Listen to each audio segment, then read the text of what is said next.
Afternoon, Alex.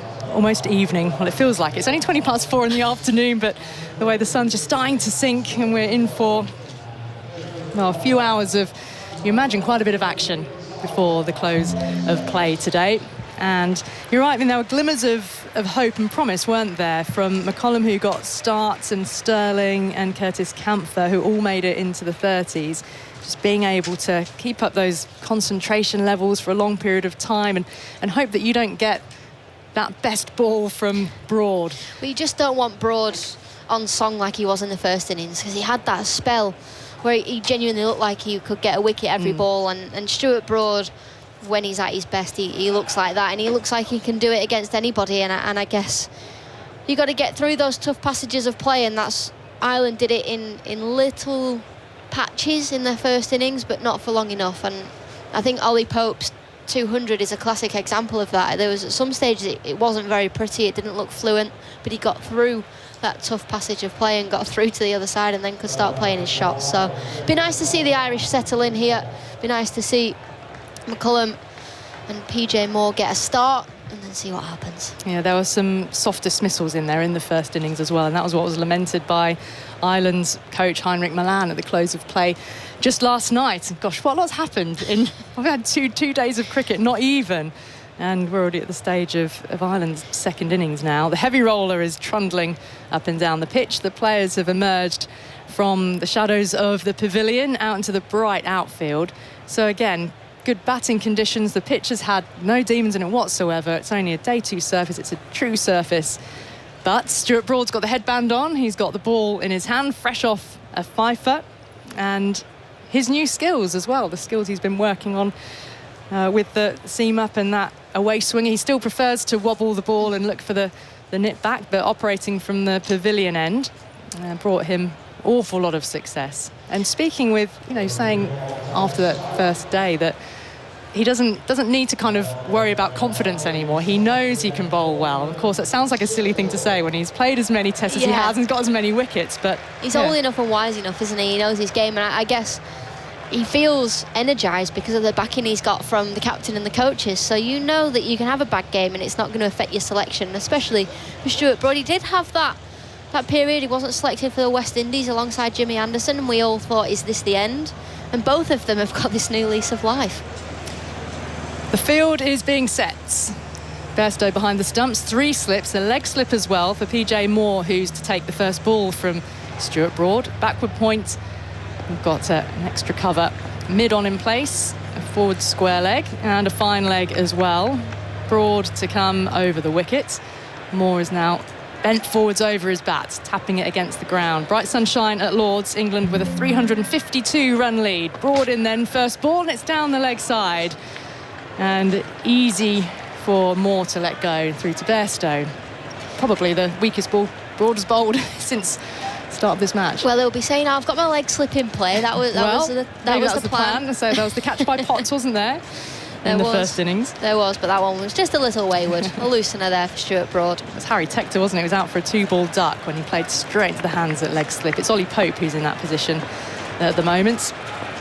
The head-banded tall figure of Broad sets off long strides up to the stumps into bowl to Moore. And on off stump, he comes forward with a defensively angled bat. The ball runs away towards Leach at backward point, who fields securely. There's no run. So 5.24 for 4. Big score for England. Duckett narrowly missing out on a double 100 for him. Made 182. He was on track for the fastest double 100 in England, indeed at Lord's. But then Pope came and did it instead. I sort of feel for Ben Duckett because it was almost nailed on he was going to double up, and then he'll be fuming with himself for getting out, but it was still a brilliant knock, 182 at Lord's. In comes Broad, shadow beneath his feet into Moore, his forward. Ball rolls into the offside and finds Stokes, who picks up and scrapes away at the turf. It's not a bowling attack that threatened, it's a good pitch, but you're on the honours board and you still have to be out then score the runs. You've got to concentrate, got to play the shots, play every ball on its merits. Exactly, you can't take anything away from the players out there in the middle. They've still got to go out there and score the runs and concentrate for long periods of time. Test cricket is never easy, although it has looked easier today. It's still not easy. Moore awaits. Then comes Broad. Again, targeting that off stump. Forward comes Moore and meets it with that defensive bat. Just keep an eye on Broad to see whether there's much swing there, whether he's bowling with a scrambled seam, looking for the wobble. He started off with the wobble, didn't he, on day one? So there wasn't much movement through the air, and then reverted and went to the swing. Got a shiny new ball in his hand. Moore has his back to us. He waits. Down go the slips. Broad lengthens his stride as he approaches the umpire. Bowls now, again defence, thinking of setting off for one, thinking better of it. Brook is there to pick up in the leg side. So dot balls are plenty and still more yet to get off the mark. Such a contrast, isn't it, to England's innings when the scoring just picks up and score immediately. You forget we are watching a test match and it's okay just to block out, see out your opening over, and Broad is forcing him to play, apart from that first one down the leg side. Yeah, you've got to force the opening batters to play at the ball, make them feel uncomfortable out there.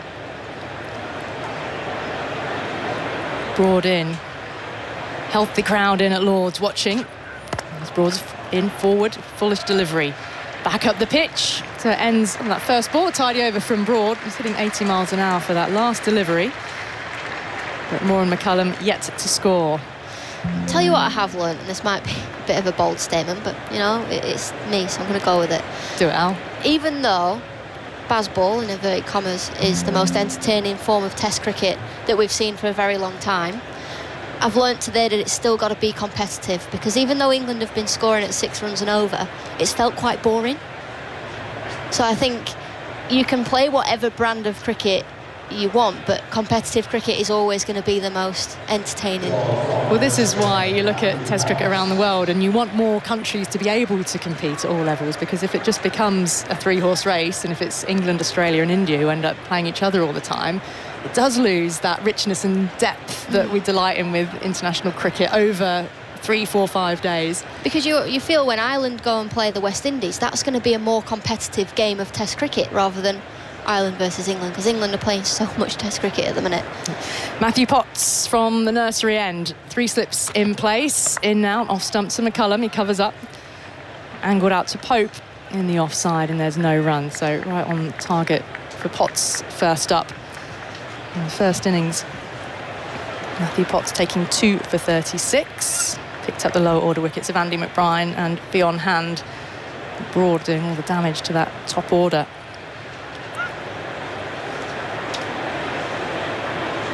There's an argument, isn't there, for whether there ought to be 2 tiers of Test cricket so you don't get these big mismatches, but then you need more countries to be playing it in the first place. Just straying a little onto leg stump, turned down to fine leg. And McCullum has his first run.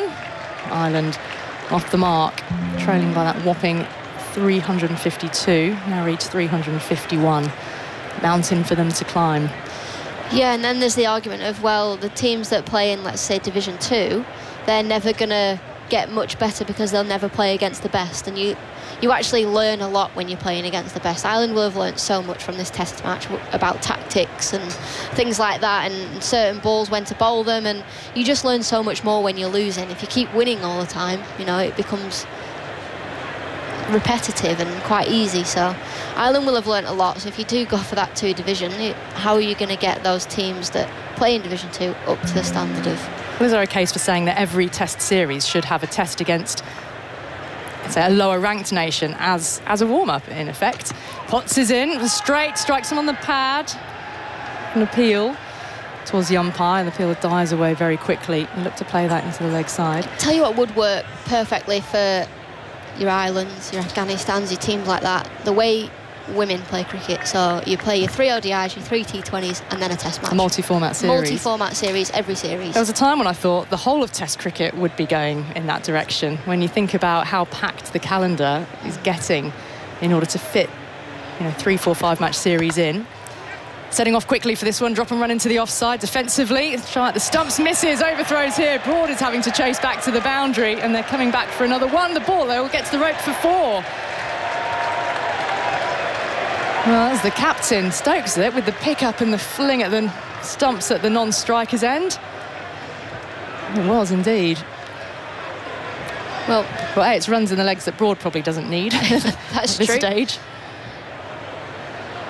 More off the mark with 5. He is. Helpful 5 as well. Well, it's not just going back to the test question. The way Ireland are having to play test cricket at the moment is the same as what happens in the women's game, isn't it? Because there's no red ball cricket played domestically. Potts wheels in full, defence up to Broad at mid-on, and there's no run. So they're having to fit in red ball training amongst playing white ball series up until the point they have a test match, and they're expected to somehow sort of click into test match mode. And yes, some of these players are in a better position than a lot of the women because they have at some point, prior to 2020, prior to COVID, played first-class cricket, and some of them much more than others if they're in the county system, for example, indeed with their age. But some of the younger ones, indeed future generations, if they don't get any red ball, won't play any at all. Full once more, bat and pad coming forward. McCullum just losing a little bit of his shape. Picking up in his follow-through. Potts, no runs, 6 without loss. Ireland trailing by 346. It's one of the problems Ireland have had, is that the generation that got them elevated to test status and had those landmark wins in 50-over World Cups, a lot of them had a grounding in county cricket. We had Niall O'Brien earlier on, Porterfield, Tim Murto, who devastated England 4 years ago. Boyd Rankin played in that game as well. Kevin O'Brien. And now that's not happening. You feel that there ought to be some, and I think this is a global thing, that there needs to be more cooperation between boards to foster the international game in general. You have players playing in other teams' domestic trophies with reciprocal arrangements to generally help the overall game. As Broad is in, new over to Moores, defending into the onside, no run up to mid-on. Well, what happened with Paul Sterling, wasn't it, was that he'd had so much of a lengthy career in the county game with Middlesex, that when Ireland did get test status, he went from being a domestic player, because he's from Belfast, had a Northern Ireland passport, qualified as a domestic player, to suddenly Ireland gained test status, and he was faced with, continue playing for Middlesex and you have to relinquish, you won't qualify for Ireland, you won't be able to play for Ireland, or go and play for your national team, and you suddenly now have to be an overseas player in the domestic system, of which there aren't that many spots available. So it was a question of sort of having to take up one career at the expense of the one which had got him to that place in the first place. Angling in, out through the covers. Moore is setting off quickly for 1, will come back for 2, chase out to the deep towards the grandstand. Throw comes back into the middle to the gloves of Bairstow. And then with the men getting test status, the women now class as overseas as well. So Ola Prendergast is playing for the Western Storm, but she can only play for a few games because she's classed as an overseas. Whereas if you could have those girls playing in our domestic competition as locals and playing all the regional games, it's not only going to strengthen our competition, it will strengthen them as a national side as well. There's always someone that will say they're taking the space of someone who could be coming through to then play for England. It's very altruistic, isn't it, to want to do that. Bat and pad into the onside, sprawling stop in front of the square leg umpire, no run. What a catcher in there. Stokes is coming at silly mid-on by the cut strip. It does need a bit of altruism though, I think, doesn't it? We'd like to benefit think the global game as a whole, I think, in both men's and women's cricket. Or, another option would be to have a couple of Irish provinces playing in the county championship. We had that, didn't we, at one point? Didn't Netherlands? Didn't Netherlands compete in the NatWest Trophy? Yeah, that has happened in one-day cricket, not in first class. Well, how we fund all that is a different matter, I guess. Well, we could talk about the ICC funding model here as well. Broad comes racing in. Defence, one bounce into the hands of Stokes in that silly mid-on position. Because the hardline approach is to say that as much as, sport at grassroots level is altruistic, it's about giving opportunity, it's about growing a game, it's about giving something which is fruitful and nourishing. But then you get up to this top level and you're talking about professionalism, and you're talking about contracts and money and television rights, and it's a business. And then it changes, and that's what we're seeing with the wealth that's flowing in and out of India, and that the huge proportion of the ICC pot that they will get going forwards, as is proposed. Forward again comes Moore, can't get this one away, defending it up towards Duckett with extra cover. So I think it's pretty unlikely that we'll see any ICC model change from what's being posed at the moment, with where India would get nearly 40% of the entire pot, and the associate nations between them getting significantly smaller proportion. Something like 11%, was it? Yeah, something like that. Was it England and Australia get 7%, maybe, just less than? I mean, and when you think about some of the challenges that the associate countries face, as Broad's in again, the inside half of the bat, out towards forward square leg, finds Brooke, and there's no run to end the over. 8 for none. Ireland 3:44 behind. Broad conceding just 2 runs off his first 2 overs. Moore on 7. McCullum is on 1. I went out to Uganda a couple of weeks ago, and I wasn't going out there by design to do anything to do with cricket, but I ended up going to where the Uganda team were training in Kampala, and met members of the men's and women's team there. There is not one cricket store in the whole of Uganda where you can go to buy cricket equipment. If you want a bat or a pad. Well, we actually had Konsi Oweko, who's the women's team captain, on the Stump podcast this week, and she was saying that when they go and play abroad, so if they go to play Namibia, for example, they will go to a cricket store in Namibia to buy, a bat or a thigh pad or whatever they need, but they'll have to use some of their funding to do that. But even then, it's very rare that there's women's-specific kits, like the ball that's the right weight or a bat that's weighted in the way that you'd want it to be. New over, Potts is in, defence coming off the outer edge of the bat into the ground and out towards gully, and then there's no run. There's some sort of equipment. There's the Cricket Kindness Project. There's a charity that collects people's sort of old and unneeded kit and distributes it around the world. Fantastic organisation. They've got various collection hubs dotted around the country. So if you've got old kit that you want sent on somewhere, that would really help the game. Yeah, there's Will Gaffney's Bat for a Chance charity as well, and they have given a consignment to Uganda specifically, I know that. Potts in, looking for some swing, some bounce there as well, not far from the outside edge as McCullum prodded forward. Would carry through to Johnny Bairstow as well, no run.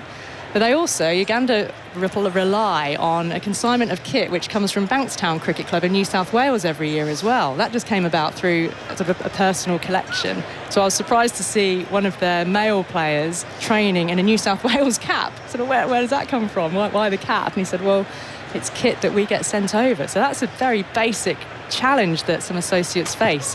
Potts in full, swing hits the pads. He wants this one, spreads his arms wide. So going down the leg side. McCullum stays there. England coming together. Tuffers is alongside me now. What do you reckon? Slipping down leg for me. He's got 6 seconds to make his mind up. Ben Stokes, no, doesn't fancy it, I don't think. Just in shape enough for me.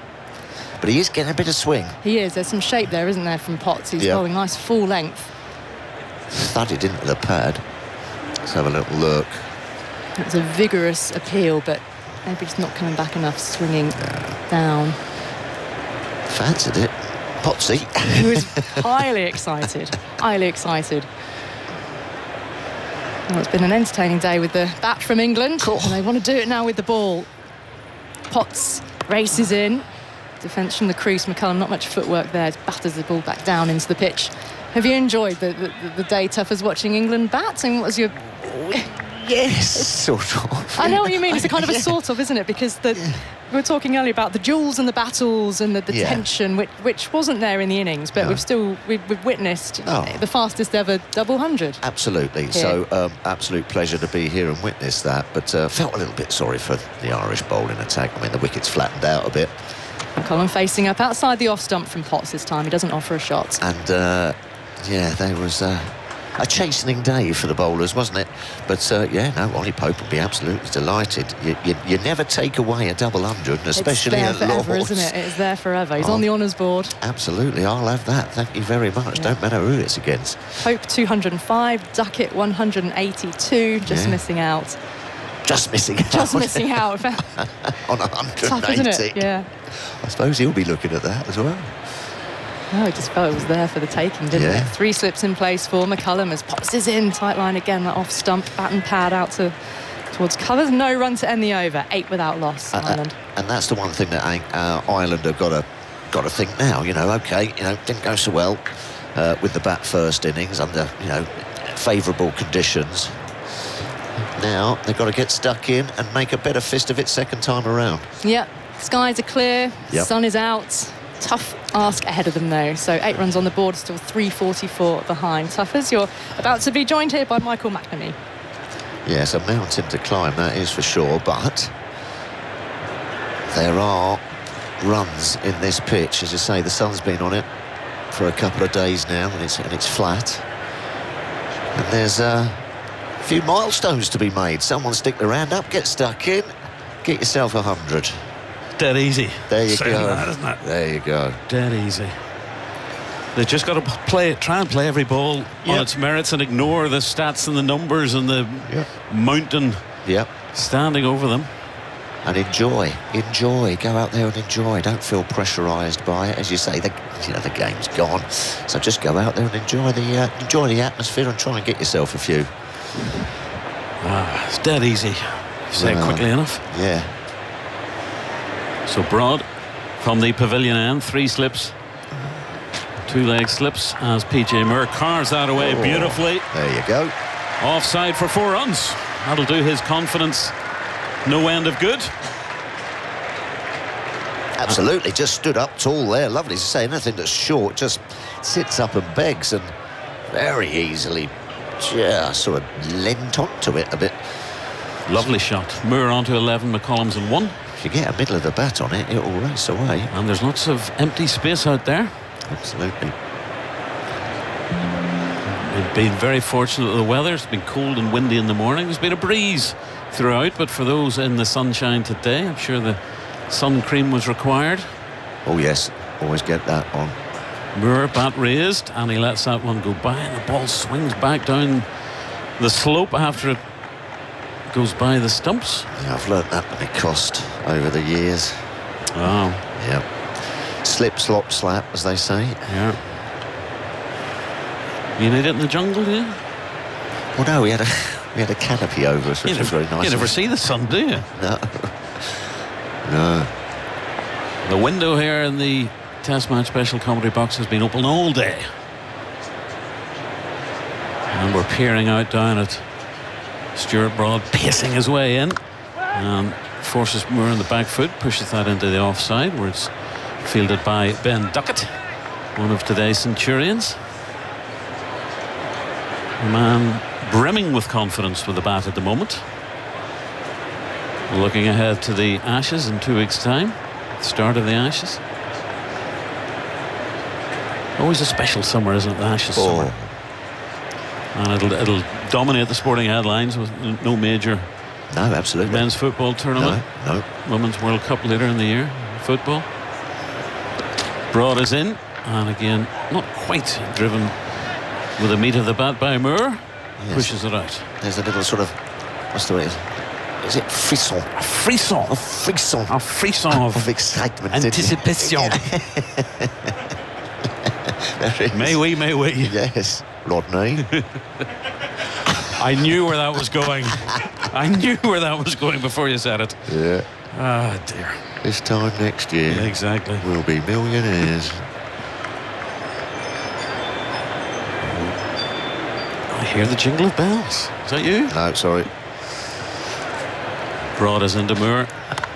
That's on the off stump, and a solid defensive shot offered by PJ Moore,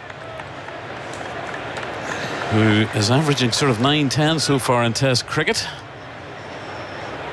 McCollum, his partner, I think, is on the dizzy heights of an average of 17. You surprised England declared when they did, or were they waiting for that double century for Pope? Or well, I think you're damned if you do and you're damned if you don't. A little bit, wasn't it? You know, there's still bags of time left, got another couple of days. But yeah, I mean, you're talking about the Ashes coming up. Last ball of the over, and another good defensive shot offered by PJ Moore. End of Broad's 3rd over. 6 runs have come off those 3 overs, 1 maiden, and Ireland are 12 without loss. Moore's got 11 of them, and McCollum has got 1. You know, there's a couple of guys there who'll be brimming with confidence. You know, all right, it's going to be a different kettle of fish. Totally. Facing the likes of Stark and Cummins and what have you, but it can only be good, can't it? It can only do good. Moore had a rather better record for Zimbabwe. Played 8 tests for Zimbabwe, 2016 to 2018. Over 500 runs, average 35 with 5 half centuries. But for Ireland, yet to reach 20. This is his 8th innings, just 76 runs and an average just over 10. So what's the difference, Michael?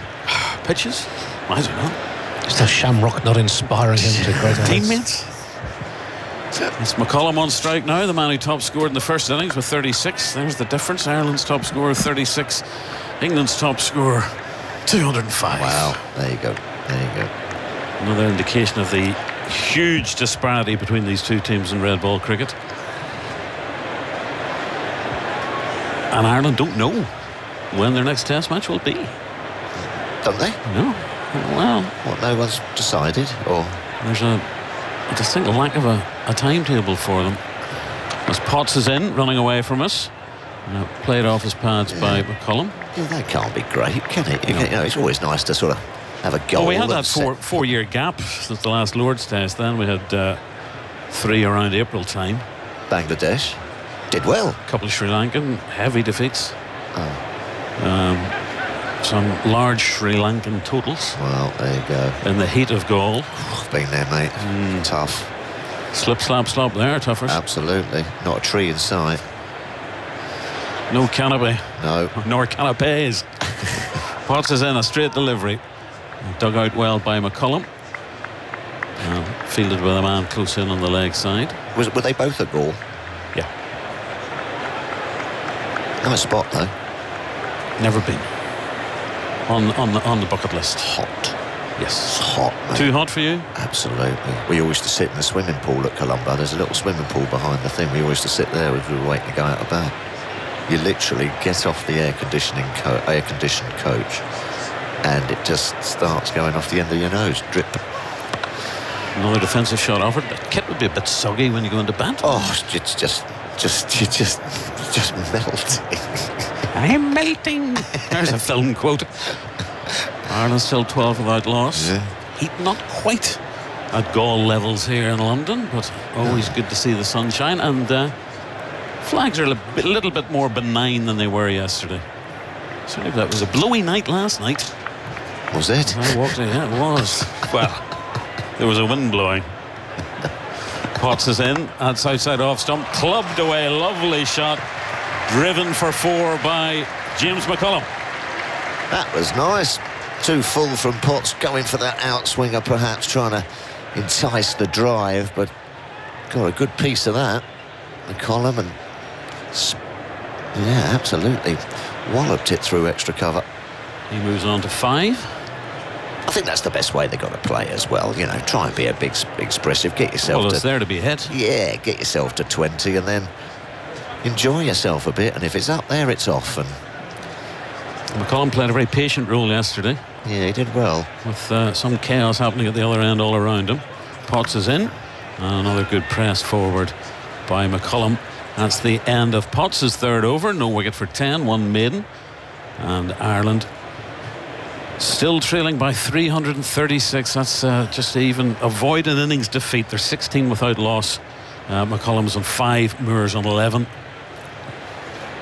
And it's one of those days Ireland fans will remember. Do you remember the day we saw Pope make a double ton and Duckett missed out in a double ton, and they racked up over 500? I got sunburnt on my forehead. And that's right. Kids today. It's the first time England have reached 500 with only 2 wickets down or fewer since the famous Brisbane Test of November 2010 in the second innings, when Cook, Strauss and Trott made 517 for 1. There hadn't been any team in Test cricket reach so only 2 instances of teams in Test cricket reaching 500 for 2 in the previous between 2013 and 2022, and Ireland have now had it in successive tests. That mauling they took in Gaul. Right, is Josh Tongue's luck going to change on his debut? He's taking over at the pavilion end. He's struck in the pad, big appeal, and he's gone. Moore is gone. The first ball for Josh Tongue in this second innings, and he's got his first ever Test wicket, and he's been mobbed by his teammates. No doubt from the umpire, a discussion from the two Ireland batters whether they're going to review it, and they are indeed going to have it looked at on the video. We umpire to director. We have a player review for LBW. It's a fair delivery. You can go to the front on spin vision, please. What do you think, Tuffers? Well, it kept low, didn't it? That's what done him. Trapped him on the crease. Spin vision is coming up. Watching the ball pitch, it doesn't get up. Well, it hits him on the bottom third of the roll, the knee roll. So I think that's going to be out, Tuffers. Looks pretty close. Don't think there's no bat involved. Gap between that and the ball, and flat line as the ball past the bat. No bat involved. You can go to the ball tracking when it's ready. Here goes the ball tracking. Do we get all the reds? That's gone. That is gone. Red. And PJ Moore has gone. He's keeping up to his Ireland batting test average at the moment. He's gone for 11 off 20 balls, and Ireland have lost their first wicket in their second innings. They're 16 for 1. Well bowled. Josh Tongue. Didn't get the rub of the green in the first innings. No, but he's a big unit, isn't he? He's a big unit. He comes in open-chested and looks to bowl it into the sort of surface, and that one just trapped Moore sort of on the crease, and it didn't perhaps get up as much as he thought it had done, and sort of rushed him, thudded into the pad, knock him in the stump, clean out the ground. Good start for Tongue. Must be a wonderful moment, your first test wicket. Oh, it's lovely. Think back. I can remember Greg Matthews at Sydney.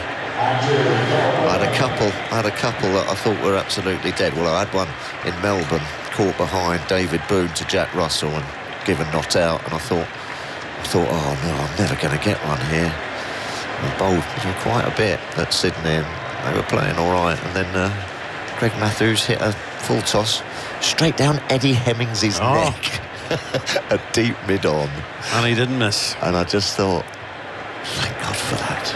I've got one. So he'll be delighted. Yeah, he bowled a lot. He bowled all right, I thought, in the first dig, as you say, without much luck. But that could just be a little turning point for him here. A mention of Sydney. Hello to the McCabe family tuning in. Down under, old family friends of ours. Lovely. Various innings around the world, but nice spot. Good evening, good night, I suppose, the middle of the night in Sydney at the minute to the McCabes. New batsman is Captain Balbirnie, who's off the mark immediately. Driving out on the offside, he's picked up two. He'll be delighted after his first innings duck. And Ireland move on to 18 for 1. You get nothing for a pair, not in this game. Wicketkeeper, now turned batting coach Gary Wilson, got a pair in that game 4 years ago. That's right, yeah. There's a few England players.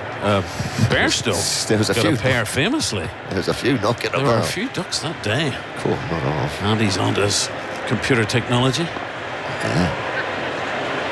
So Tongue, he's got 3 slips, a leg slip and a wide gully. He's in, and that's been left by Balbirnie. It's through to Bairstow. Any plans the evening, Tuffers? Are you booked in for? No, just pie and mash anywhere? No, well, that would be nice. No, just gonna go with the flow. Go with the flow. Might have a quiet one, just to let the whistle. Be rude not to. Yeah. Tongue is into Balbirnie, tucks him up a little bit. Awkward looking shot from the Ireland captain, squirts out in the offside. Old roads leading to, what, Edgbaston in a fortnight? Yes. Used to be my old stamping ground as a spectator when I was a student. Yeah, lovely. Used to get in there for a couple of quid and a few donuts and a couple of pints when I should have been at lectures, to be honest. Oh, well, there you go. It's allowed. It made me the man I am today. There you go. I remember getting big Tim Munton's autograph, the edge of the boundary at Edgbaston, early 90s. That's another defensive shot. Slightly cross-batted shot by Balbirnie, and it squirts out again on the offside. Well, that'll be rocking. Edgbaston can get ticking there. Fantastic. Yeah. Be a wonderful build-up. Tremendous amount of Ashes coverage in the men's and women's series throughout the summer. BBC Online, Test Match Special. Absolutely. TV highlights. iPlayer. Now the field has changed a little bit. Another wide leg slip for Balbirnie. Tongue is in and he's edged and taken by the keeper. It's 2 wickets in and over for Josh Tongue. It's the proverbial London bus. You wait for 1 and 2 come along at once, as Balbirnie has edged that through to Bairstow, and he's gone for 2. And Ireland rocking again, 18 for 2 in their second innings. Yeah, no foot movement there from the Irish skipper. He's had a long day in the field. Had a little sort of late cut at it, little flick outside the off stump, and just getting a feather through to Johnny Bairstow, who completes the catch. Josh Tongue, 2 for. Who knows, mate? There you go. Stop it. It was 19 for 3, wasn't it? Yesterday, nearly. It was a fraction of an inch away from being 19 for 4. So Balbirnie sadly fails again. One of Ireland's most experienced batters. Difficult, trudging off. Difficult. It's a horrible game, isn't it? Yes, you've had a long old day, chasing leather, been run ragged in the field. You're thinking of things and field placing, bowling changes, and then the next thing you know, you got big Josh Tongue steaming in at you with a new pill in his hand. Oh, and he couldn't withstand it, I'm afraid. Right, another fella who suffered a duck yesterday, Harry Tector, one of the 4 men with a white ball and the bat in hand. Tector failed yesterday. 2-ball duck with that flicked leg slip in Matthew Potts. He seemed a little surprised to see Potts where he was. I think he's learnt his lesson, but he was a bit unlucky. And it's Matthew Potts now. That was the end of the over for Tongue, so it was 2 for 2 off his opening over of this second innings. 3 slips in for James McCullum, who's in 5. So it's all happening here at Lord's. Inspired by Josh Tongue, the headline writers would be delighted that Tongue is in part of the action. Potts is in, that's a wide one, and left by McCullum. Yeah, what do you reckon there? The mind boggles. Please don't try and think about headlines involving Tongue. We had this yesterday with the body part. Well, we had the body parts 11 that got a little bit. Oh, okay. Yeah, Andy got a little bit excited, I think. I only thought I was lying in bed this morning as we get about to get up. Arnie and Ryan Sidebottom, of course, would make the body parts 11, but I think maybe all places have been taken. Potts is in, and that's still edged 1 bounce into the waiting hand of second slip. And Joe Root clutched that on just as it bounced in front of him. A nervy shot by McCullum. Mini victory for Matthew Potts. This is a key stage for Ireland if they don't want to be looking at a very short 3rd day tomorrow. Or well, it's perfect start for England. Just totally get that dressing room even more deflated. A couple of your main guys are gone. Potts running away from us. Outside off stump, sliced away. That was a streaky shot by McCullum. He's got 4 for it. He wasn't in control of that at all. That was just a lash of the bat. 22 for 2 McCullum on 9. Yeah, I think that's gone over 3rd slip, hasn't it? Or just through the gap. Just short of a length. No foot movement at all. Nah, just a bit of a waft, wasn't it? Thick outside edge. If you're gonna flash. Oh. Never heard that one before. He's going through the card as Tufnell today. Raise a glass of sherry to him this evening. Yes. Potts is in. That's on the stumps and forced away square on the onside by McCullum. Better shot. He's racing back for 2. Goodness me. Close enough in the end. 24 for 2. McCullum on to 11. And Ireland, there's not much point saying what they're trailing by. Was it 328 still? So a lot. They will do extremely well to avoid a heavy innings defeat. Just got to fight. Got to fight now. Somebody's got to put the line in the sand and just stay there, and by hook or by crook get a partnership going. McCullum, bat raised, swings that away. That's going to, is it going to go for 1? Didn't quite see the man comes round there from behind square. That is our hero of the moment, Josh Tongue, and just a single for McCullum, who will retain strike. Oh no, it's 1 ball left. Getting ahead of myself. And so it'll be a first ball of the second innings to be faced by Harry Tector, of a great cricketing family. Tall man, athletic build, scratching his mark down there.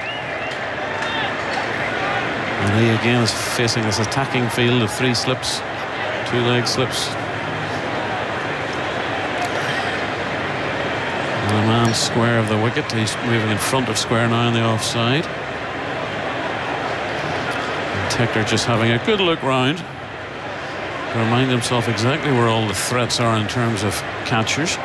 Potts is in, and it's a play and a miss, and that's a nervy one from Tector, moving away down the hill. So England totally in control with the bat earlier on in the day. They're dominating Ireland here. They've reduced them for 20 to 25 for 2.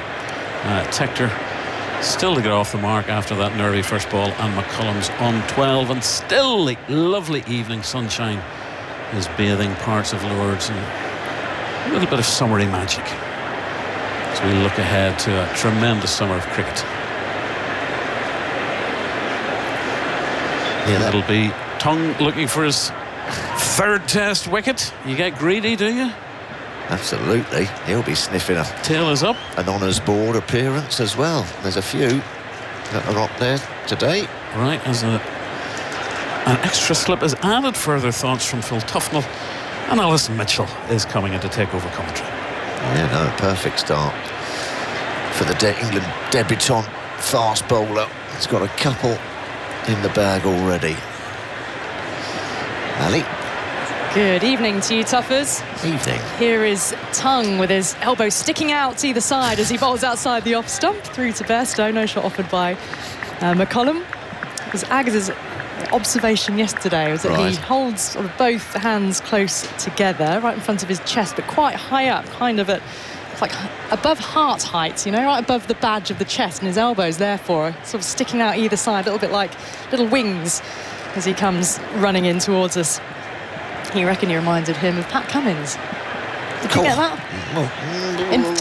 The shape of the elbows, that is, the run-up. The run-up. Yes, I get that. I didn't get it that much. Not particularly the action, I must say.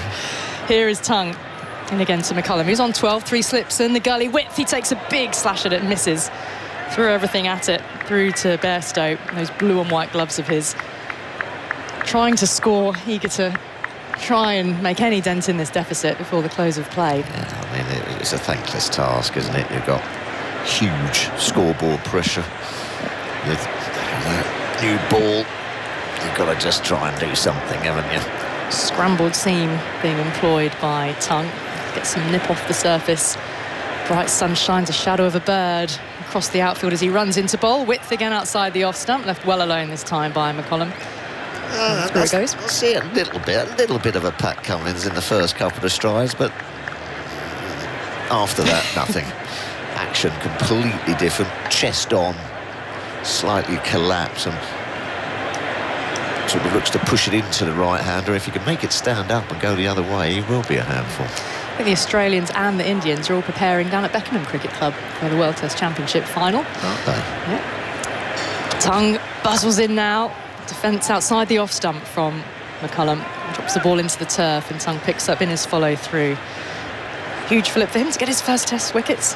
Yeah. Make you feel good. PJ Moore and Balbirnie both back in the pavilion. PJ Moore 11 from 20, LBW, and Balbirnie the catch behind from Bairstow for just 2. 25 for 2 now in the face of England declaring on 5, 24 for 4, a lead of 352. It's the deficit that Ireland faced at the start of this innings. Awesome width there. He's fallen over. Oh, what's I think happened? Is he cramped? Oh, he's dropped to the ground. He's not. No, he's not very well. No. He's dropped to the ground. He's in a ball. Is he starting to get up? He's shaped to play. Half pulled out. I'll tell you what he might have done. And dropped to the ground. I think he's done his Achilles. He was rather squirming as he dropped to the turf, and England players have rushed forward to aid him. He's now sort of lying on his side, moving, say, a little more normally, and clutching the back of his thigh. Oh, he's done a hammy or something. Oh, McCullum really is in pain. The physio now comes running out from the pavilion. But tell you what, the England players were full of concern. And he dropped to the turf because he didn't make contact with... The ball didn't make contact with him. It's very strange the way he just suddenly dropped. Yeah, It's a huge amount of discomfort. he's hurt himself there. Physio's out with him. Leaning down over the batter. He's clutching at the back of his thigh just above the knee. He's starting to sit up a little bit now with the physio there, rolls over onto his back. And the physio doing a little bit of massage. I think unstrapping the pad, first of all, is he? Yeah, a bit of cramp perhaps. It looked just... The way the leg was sort of twitching, I thought he'd popped something. Well, that looked very worrying, I have to Yeah. say. So if it is cramp, that's a huge relief. Yes. So he's contorting his face. He's in pain there, but it seems to be with both the physio out there. Is that the England physio has gone out there to aid as well? But he's lying on his back getting some treatment. Sort of swiveled. As if his right ankle sort of twisted as he swiveled, and then was kicked up and caught the back of his own thigh, and that's when he fell to the ground. Let go of the bat. It was lucky the bat didn't go onto the stumps, actually, because he launched the bat in pain and just missed the stumps. But hopefully the physios are in safe. He's in good hands out there. 25 for 2 is the score. The England players in a few little groups around the centre of the pitch now. He's been helped to his feet, which is a good sign. He's seeing if he can put any weight on that leg of his. And now looks like he's going to be helped from the field. So he's got an arm around the neck of the two physios either side of him. And some sympathetic applause here for Ireland's opener, James McCullum. He's got one pad on his left leg, and the right leg, the trouser is pulled up to the knee, and he's placing that right shoe on the ground as he hobbles off with the aid of the physios either side of him. Well, it's a sorry sight to see, isn't it? You never want to see a player leave the field injured. No. McCullum has 12 runs to his name. Let's hope that that's not a lasting injury and he can get some good treatment.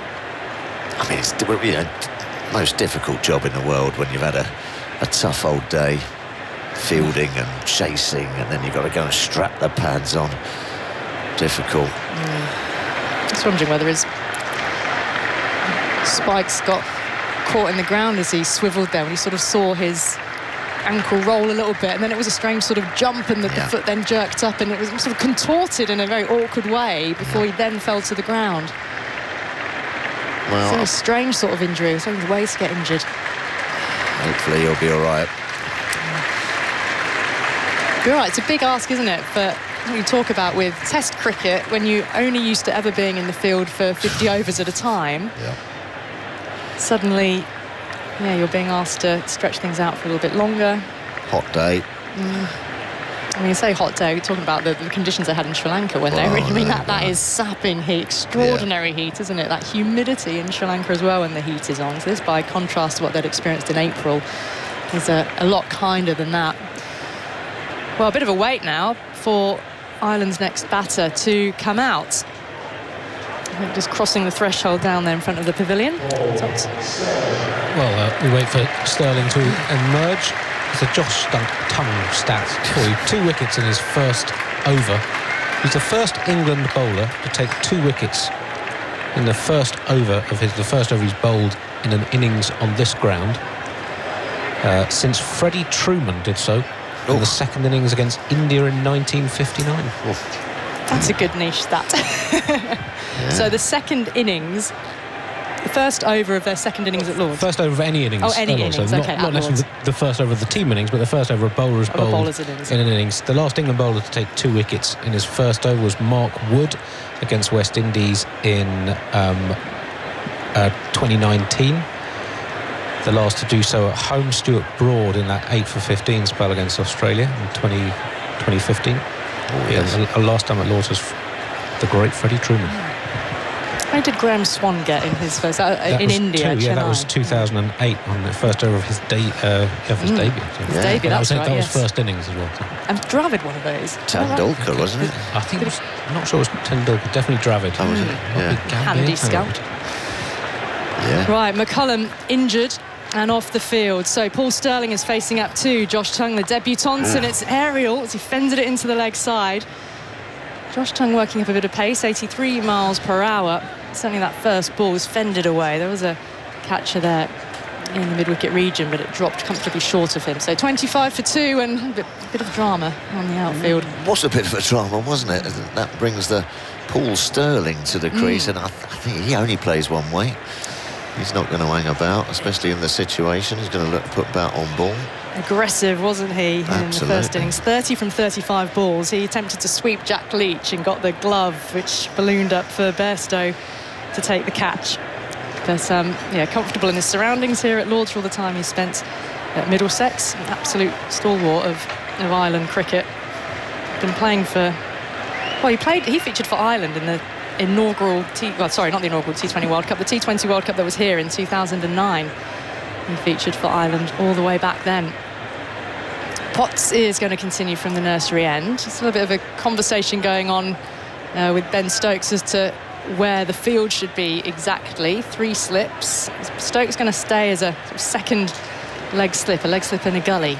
A little bit more of a change in the field now as well. The offside is being bolstered, deep mid-wicket being brought up into a catching position, and we've got a backward point in place, or is he being asked to drop deeper again?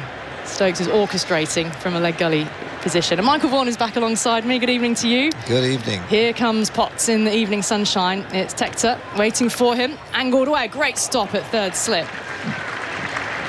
And thrusting out a hand to the right hand side and getting down nice and low. Is it Brook just there? Really had to thrust his one hand out and made a vital stop. There's no protection at the deep third boundary. Well, what are Ireland looking to try and get out of this game now? Just last as long as they can. Yeah, I guess so. I just hope McCullum's okay. I mean, it looked a nasty one. Too sure his ankle, his hamstring, his knee. Yeah. Potts bounding in, full straight, defended back up the pitch. I mean, he was able to walk off the field aided, which is always a good sign. You've got to feel that. I don't think we'll be seeing too much more of him in the game. Didn't look a nice one at all. And England will be thinking if they can break this partnership in the next 15-20 minutes. The bowling well enough. Potts has been excellent. Tongue's been awkward. His first Test wicket, the ball that just nipped down the slope was a beauty. Bowling quickly as well. Long strides of Potts. Full once more, easing it past mid-on.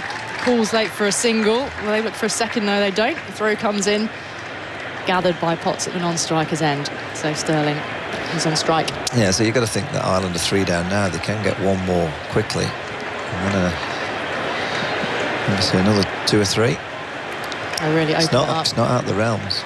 It could be over this evening. It's not. How many overs left in the Well, it's time, isn't it? They won't. Yeah, till 6:30 p.m.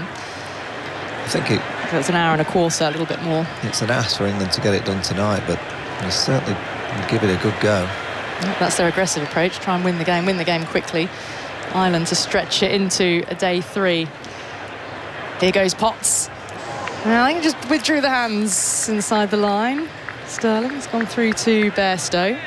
He's pushed it a little wider outside the off stump. Yeah, I've been really impressed with Potts in this Test match. I mean, last summer he was a revelation when he came into the side, but he's so consistent.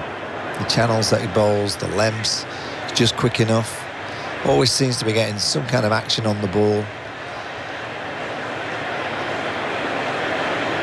I'm surprised they haven't put a short leg in for Sterling. So he runs on the board, so that first ball kind of Or maybe from Tongue. perhaps to Tongue at the other end, they might think to bring one in. And he goes again. Knocked into the onside. Just the one leg slip at delivery to Sterling. He jogs through for the single, off the mark. Ireland 27 for 2. Harry Tector is one of the most sort of talented in the Irish side, I think. He's got a couple of one-day hundreds against New Zealand to his name as well. And you think of that bowling attack, that was up against the likes of Lockie Ferguson, Matt Henry. No mean feat to score a ODI 100 against New Zealand. No, I think these two at the crease now are the best players for Ireland. I think they've got really good games. And then they've got the ability to counter punch as well. I think they've got the ability to put away the the bad balls. 2 sure fine legs England have, and 3 slips. Potts bounds in, hopped in front of the second of those, which is Stokes, and he jogs past the square leg umpire to retrieve the ball in the deep. They've taken a single, back to the gloves of Bairstow, and the over comes to an end. 28 for 2. 2 runs to Tector, 1 for Sterling, and the 2 wickets to Josh Tongue on his Test debut. PJ Moore out for 11 and Balbirnie out for just 2. Yeah, I'm just looking at Josh Tongue's action, and it's an awkward one. It's just something, just a little bit different to what you usually face. It's just, obviously a high release. So he's getting that extra bit of bounce. He comes right over the top. And you can see him just extracting any kind of uneven bounce out of any surface because of the height that he delivers from. And he looks the kind of bowler that when you first go out to face him, it's awkward. Just something slightly different. That same field again, 3 slips, 2 short, fine legs, ready for the catch. Square leg on the boundary, so just in the mind of the batter to say, yeah, we might be bowling you the short ball. No one in under the helmet at short leg yet, whether we see that. It's an awkward one to try and fend away. It's Tector on strike. It was Sterling. He got that one in the previous over. Tongue in outside the off stump. A rapid shouldering of arms from Tector holds that bat aloft. Through it goes to Bairstow. Yeah, I think Tector is his alignment is excellent. He lines himself up really nicely. He doesn't cross over his feet at all. He looks like he's got the access of the bat that can play through the offside, play nicely through to the onside. Stays nice and he's quite a tall chap. You see he's quite busy as well. I think he's just had a few words with Matthew Potts. Oh, did he? Verbals going on there. Tongue goes in, angled down into the ground and then into the hands of third slip. Rehearses that defensive stroke, getting his head right over the ball second time round. Do you think that's what Stokes and McCullum saw in Josh Tongue, though? Just that ability to just pace, be a little bit different. Yeah, it's pace, pace, but the height brings the ball down from. Yeah, just high release point, isn't it? Well, England are looking for that something of difference into their attack. Mark Wood obviously offers it with his pace. Tongue in, middle and leg stump, and it's flown past the second of the leg gullies, away down to the fine leg boundary. Should be 4, will be 4. But you can use the pace as well. That's where it costs if you just stray ever so slightly, but then again, there's a reason why the 2 leg gullies are there. But if that ball comes aerially off the bat, they're in position for a catch. Yeah, he plays it nicely. He just makes sure he gets over the top of it.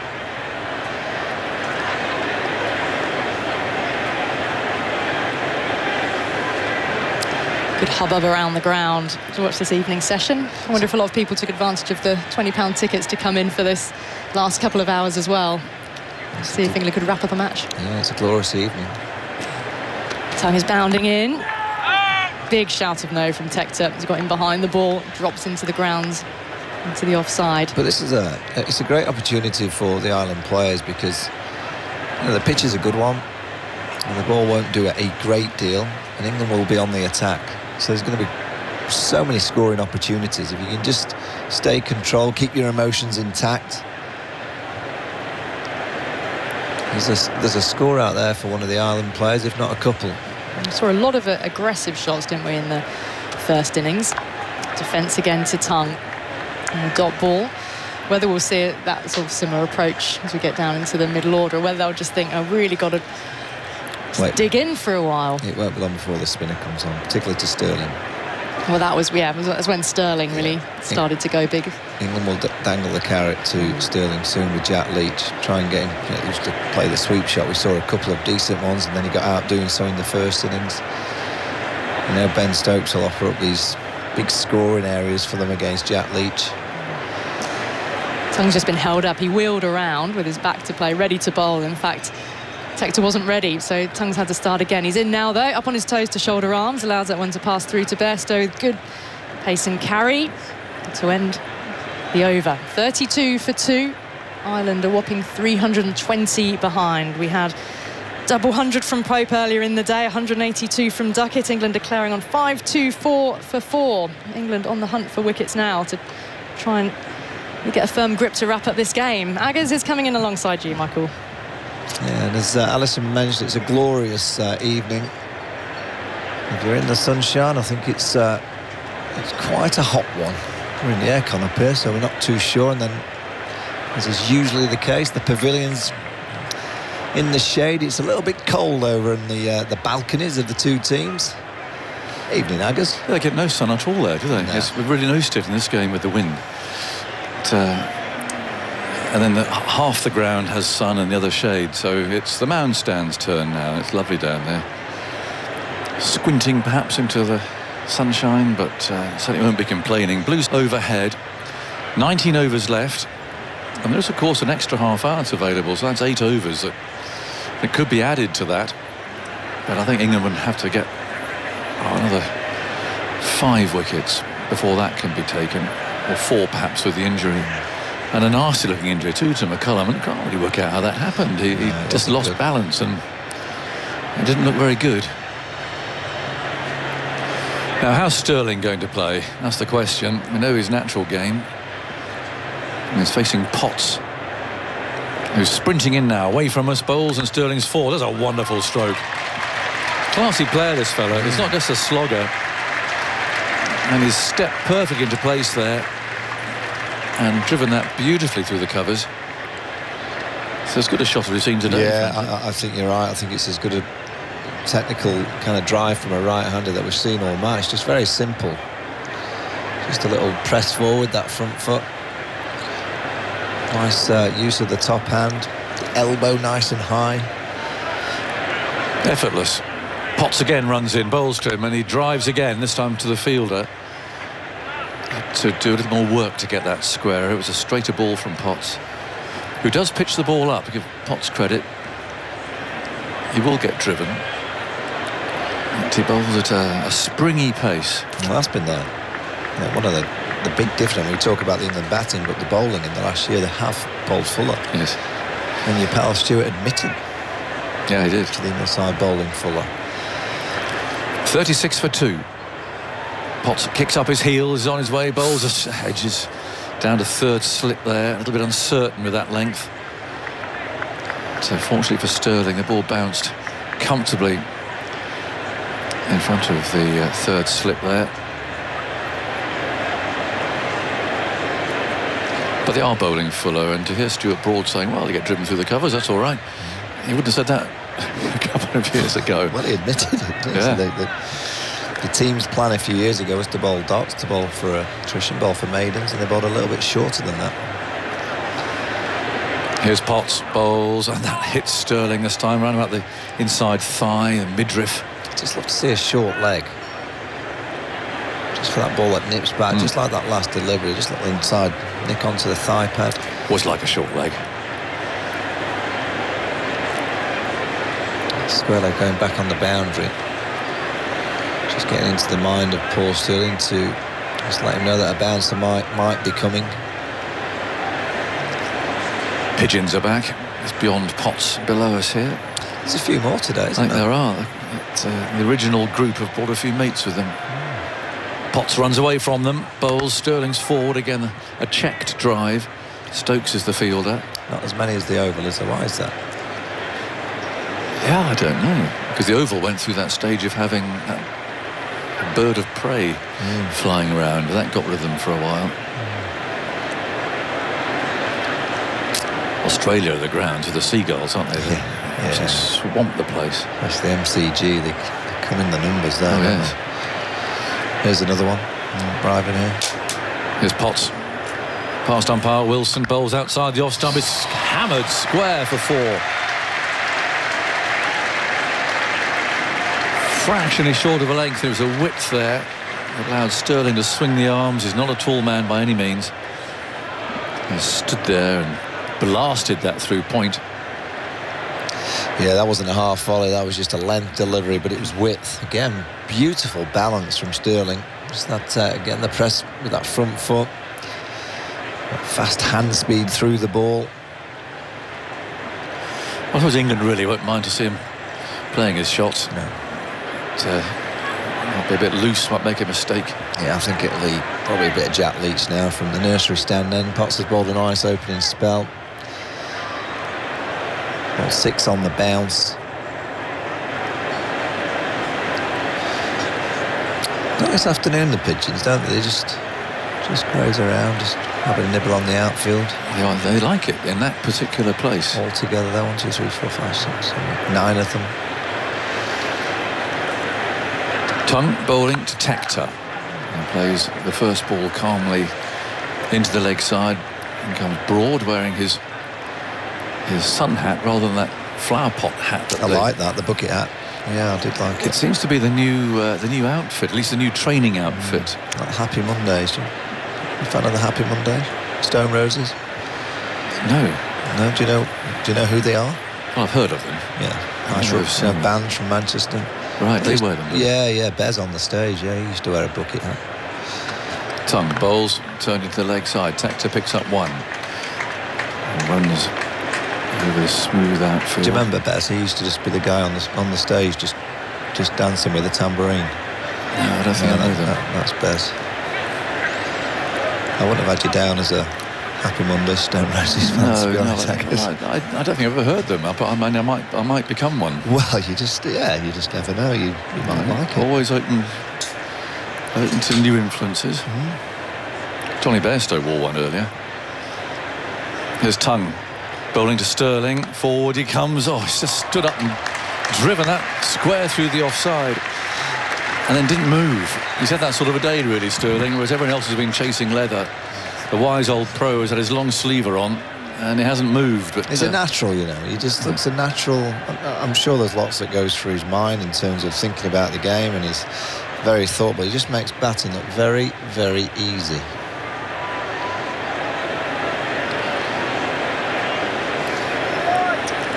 He's certainly lining up that offside. There's 3 slips waiting, though, if he gets it slightly wrong. And that gully's quite deep as Tongue comes in, bowls short this time. He tries to paddle that away into the leg side, and the ball strikes him up on the shoulder. Captains and declarations, they always get people talking, don't they? Adrian Holloway has emailed. Hello, Adrian. And he doesn't agree with Stokes' declaration. What about all the people who bought tickets for Saturday, he says. Maybe by making cricket more attractive, but if the gates are shut because the game's over, how does that raise its appeal? And half the team didn't bat. In comes Tongue, moves in, bowls, and that's played by Sterling off his waist. Into the leg side, they've taken 1. That's all they'll have, the throw on the way. 46 for 2. So he finishes by saying, surely that was the point of this warm-up test, not disposing of Ireland as quickly as possible. Come on, Adrian. It's the England way. They play expansive. They scored at over 6s. They've put Ireland in there. You know, people want to see cricket, but they also want to see an England side entertaining, and that's exactly what they've done. Here's Tongue, bowls, and again it's a little bit too straight. And although I'll look an absolute Burke on the television highlights later for saying that I'd like to see Tongue bowl this end, that he got 2 wickets in the over, his action does drift the ball straight, and I'd like to see him bowl at the nursery end with the slope. So I announced that just before he bowled his first ball. I'll happily put my hands up. I mean, it's what we're here to do, isn't it, to give opinion? Yeah. But I think that over kind of demonstrated what I meant. If he bowls anywhere around about the off stump, it's going to be flicked away. Good point. What do you make of Adrian's email? Well, I think Stokes got it about right, really, because there's you've got to kind of. They could have scored 800. Could have got 1,000. Yeah, and that's not really very respectful, I don't think, of Ireland, who, you know, they've tried their best. They're not in this league, so you just do what you play a test match as you play it, don't you? And yeah, I think Stokes would have declared round about then against anybody really. That sort of a lead. Yeah, I mean it's hard, isn't it? I mean you've got middle practice, and there's middle practice against say Johnny Bairstow went out and batted. Yes, of course he needs a bit of middle time, but it was against an Ireland team that was completely dejected. The pitch was pure. But also great. And in 2 weeks' time, it's almost like a different sport. Come out and had a net, That's a terrible look as well. Yeah, that's not a good look. You come out and smash it about, well, they might get out, so what's the point? So I just think you just play the game. Yeah. Play it as the game that's in front of you, and you just do your best to win it. And I think that's what Stokes has done there. But you wouldn't want to see Jolly Bairstow come out and just block a net for 30 not out. And anyway, Nick Jones has said, I'm having a fantastic day at Lord's. Celebrating our good friend Steve's 40th birthday. Look out for the red hats in the lower tavern stand. That's over to our left. Red hats down I can there. see I one can see red a few, hat. One red hat down here. There's a lot of people down there. How many? Not a block of them. Anyway, noting that Ben Duckett and Ollie Pope have scored 100 in subsequent sessions. Question for Andy. Just wondering, have there ever been 3 sessions in a Test match day where 100 has been scored by an individual batsman in each? No. You said that very quickly, and like a man eating a Kit Kat, and not actually wanting to give it proper thought. I did look this up earlier on. There's only been one previous day in Test cricket where 2 separate players both made 100 in a session. That was when Matthew Hayden made 380 against Zimbabwe. He had centuries between lunch and tea and stumps, and Gilchrist had a century between tea and stumps as well. There was at the Oval Test of 1921, 2 England players scored 100 runs in a session, one in the first innings, one in the second. But yeah, it's pretty rare. You're all over it. Yep. Good question, anyway. Enjoy your afternoon down there in your red hats. I think they're probably pulled quite low over your eyes now because the sun's beating down. And you read that one very well, Michael. Jack Leach it is. Coming on from the nursery end, that's where he took his 3 wickets yesterday. Sterling, for one, is going to absolutely not want to get out to him again. That was a very soft dismissal yesterday. They'll have the man up on the sweep for him and tempt him to play that shot. In fact, it's coming up now for Tector as well. So quite an umbrella field here, really. Fine leg, but up. Square leg, saving a single as well. Straight mid-wicket and a mid-on. As Leach around the wicket, bowls his first ball. It comes off a thickish edge, runs away down to short fine leg. He thinks about a single, be sent back by Sterling. On the offside, there's a slip. There's broad at backward point. Duckett's out on the point boundary. And there's an extra cover and mid-off. As Leach strides in, bowls. That's played off the front foot quite deliberately there by Tector. The ball rolls up for Leach to field.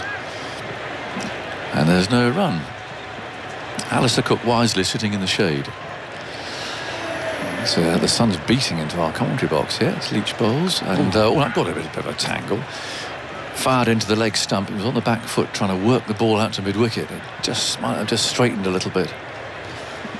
Always seems to be the best part of the day in England, doesn't it? The last couple of hours, glorious weather. Leach bowls. Tector on the front foot. Ball runs away for Broad to pick up and field. I'm a big Paul Sterling fan. I love watching him bat. For someone who found batting hard and had to grind, I'll just watch him, how easy and freely and how simple it is. Leach again, Tector drives. It's picked up at mid-on this time. Yeah, no nonsense, is he? No frills.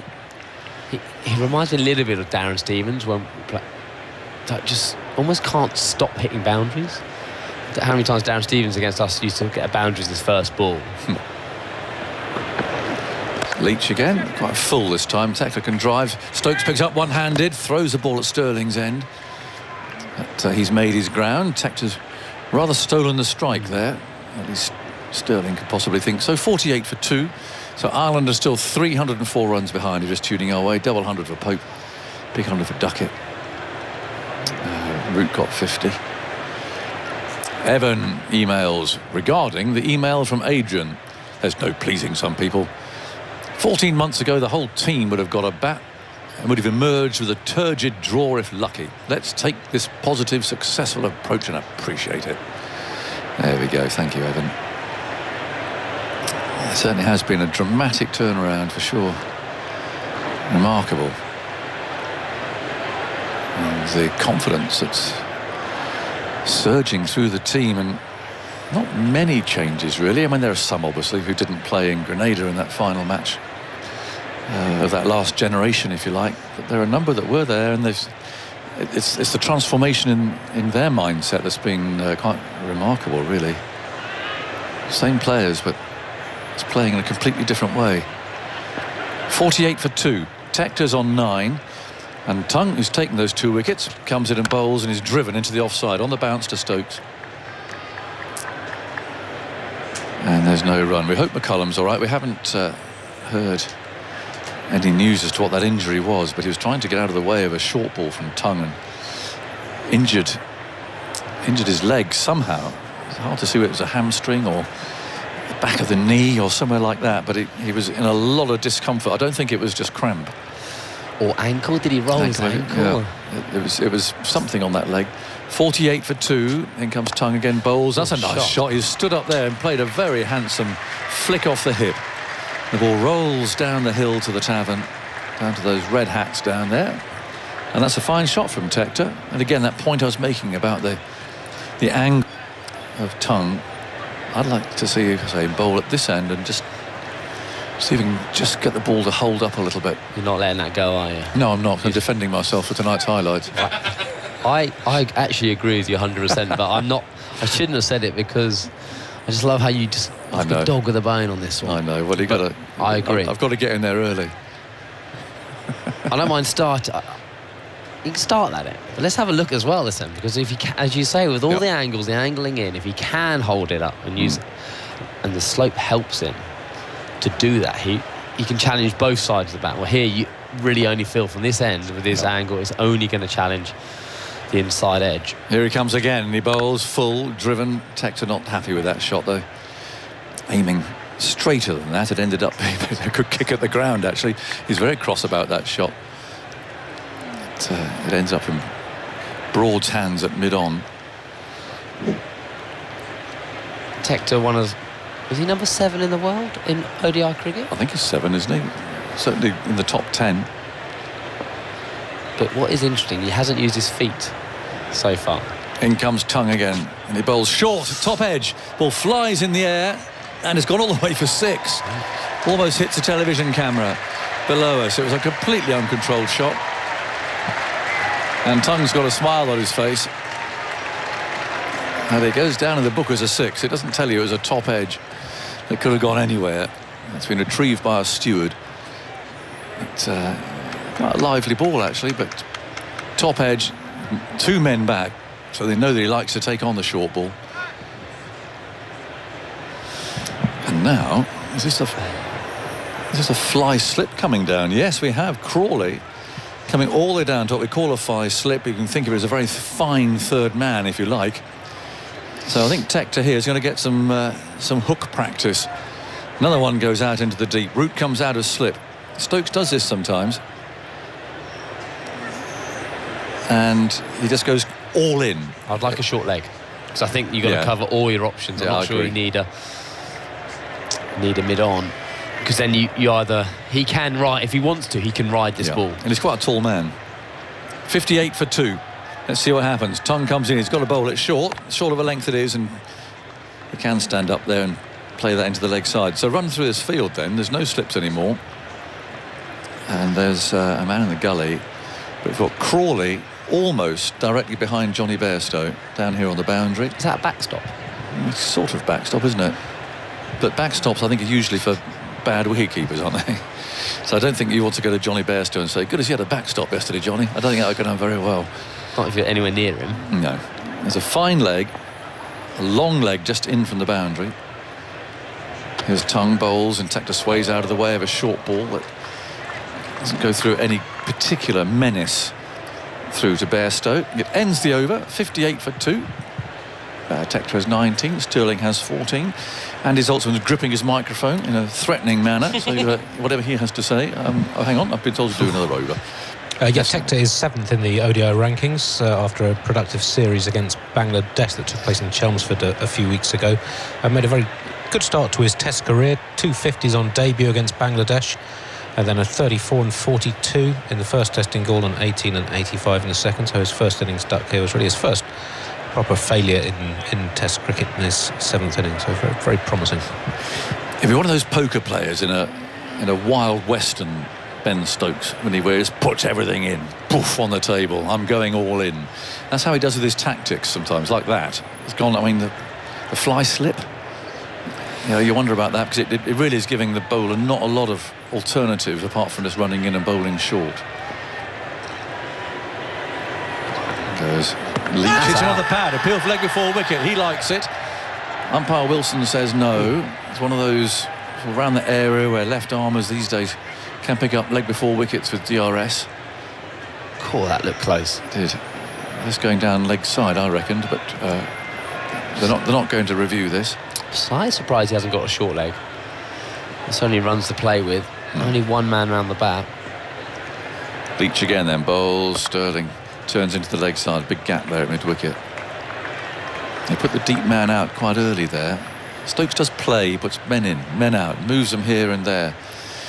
Yeah, similar, wasn't it? The first innings he started with him back, and then after Jack Leach had bowled a couple of overs, he then challenged Sterling and brought him up, and it led to his downfall because he did take the shot on and got out sweeping. So I'll imagine we'll see that tactic in a minute of him staying up for Sterling.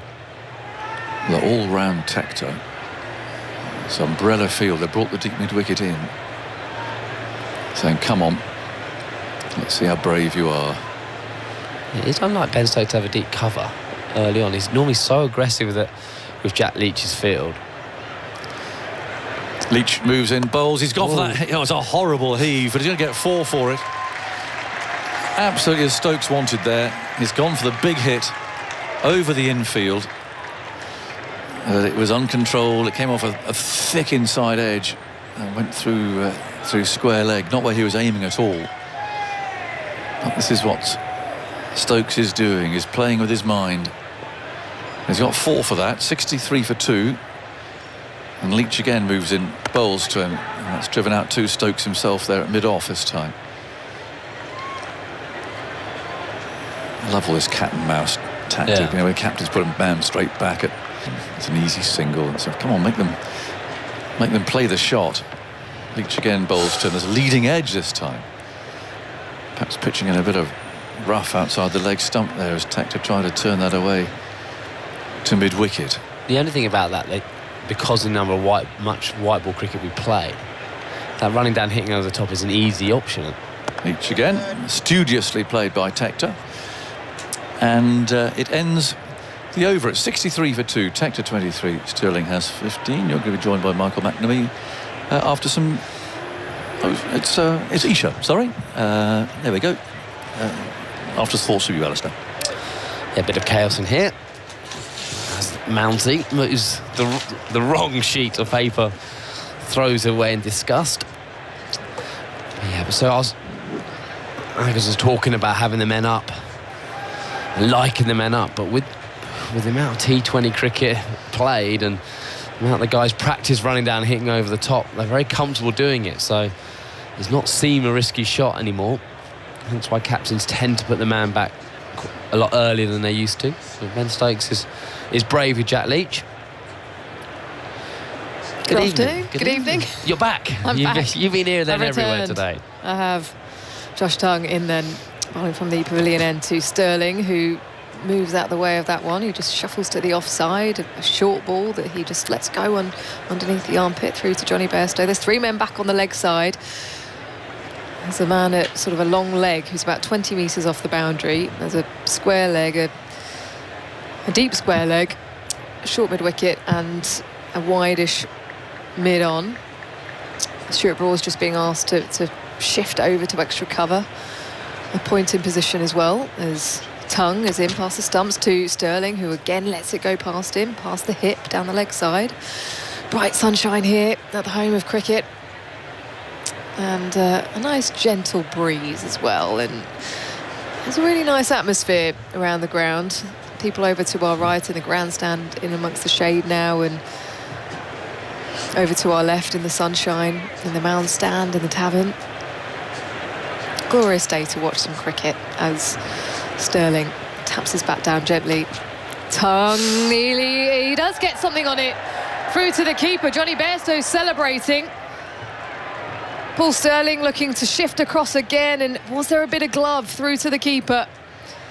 Banging it in once more. He's gone for the review. It was given not out. England are very, very confident. By the director, we have a player review for court. It's confirmed, fair delivery. Can you go to the front on spin mission, please?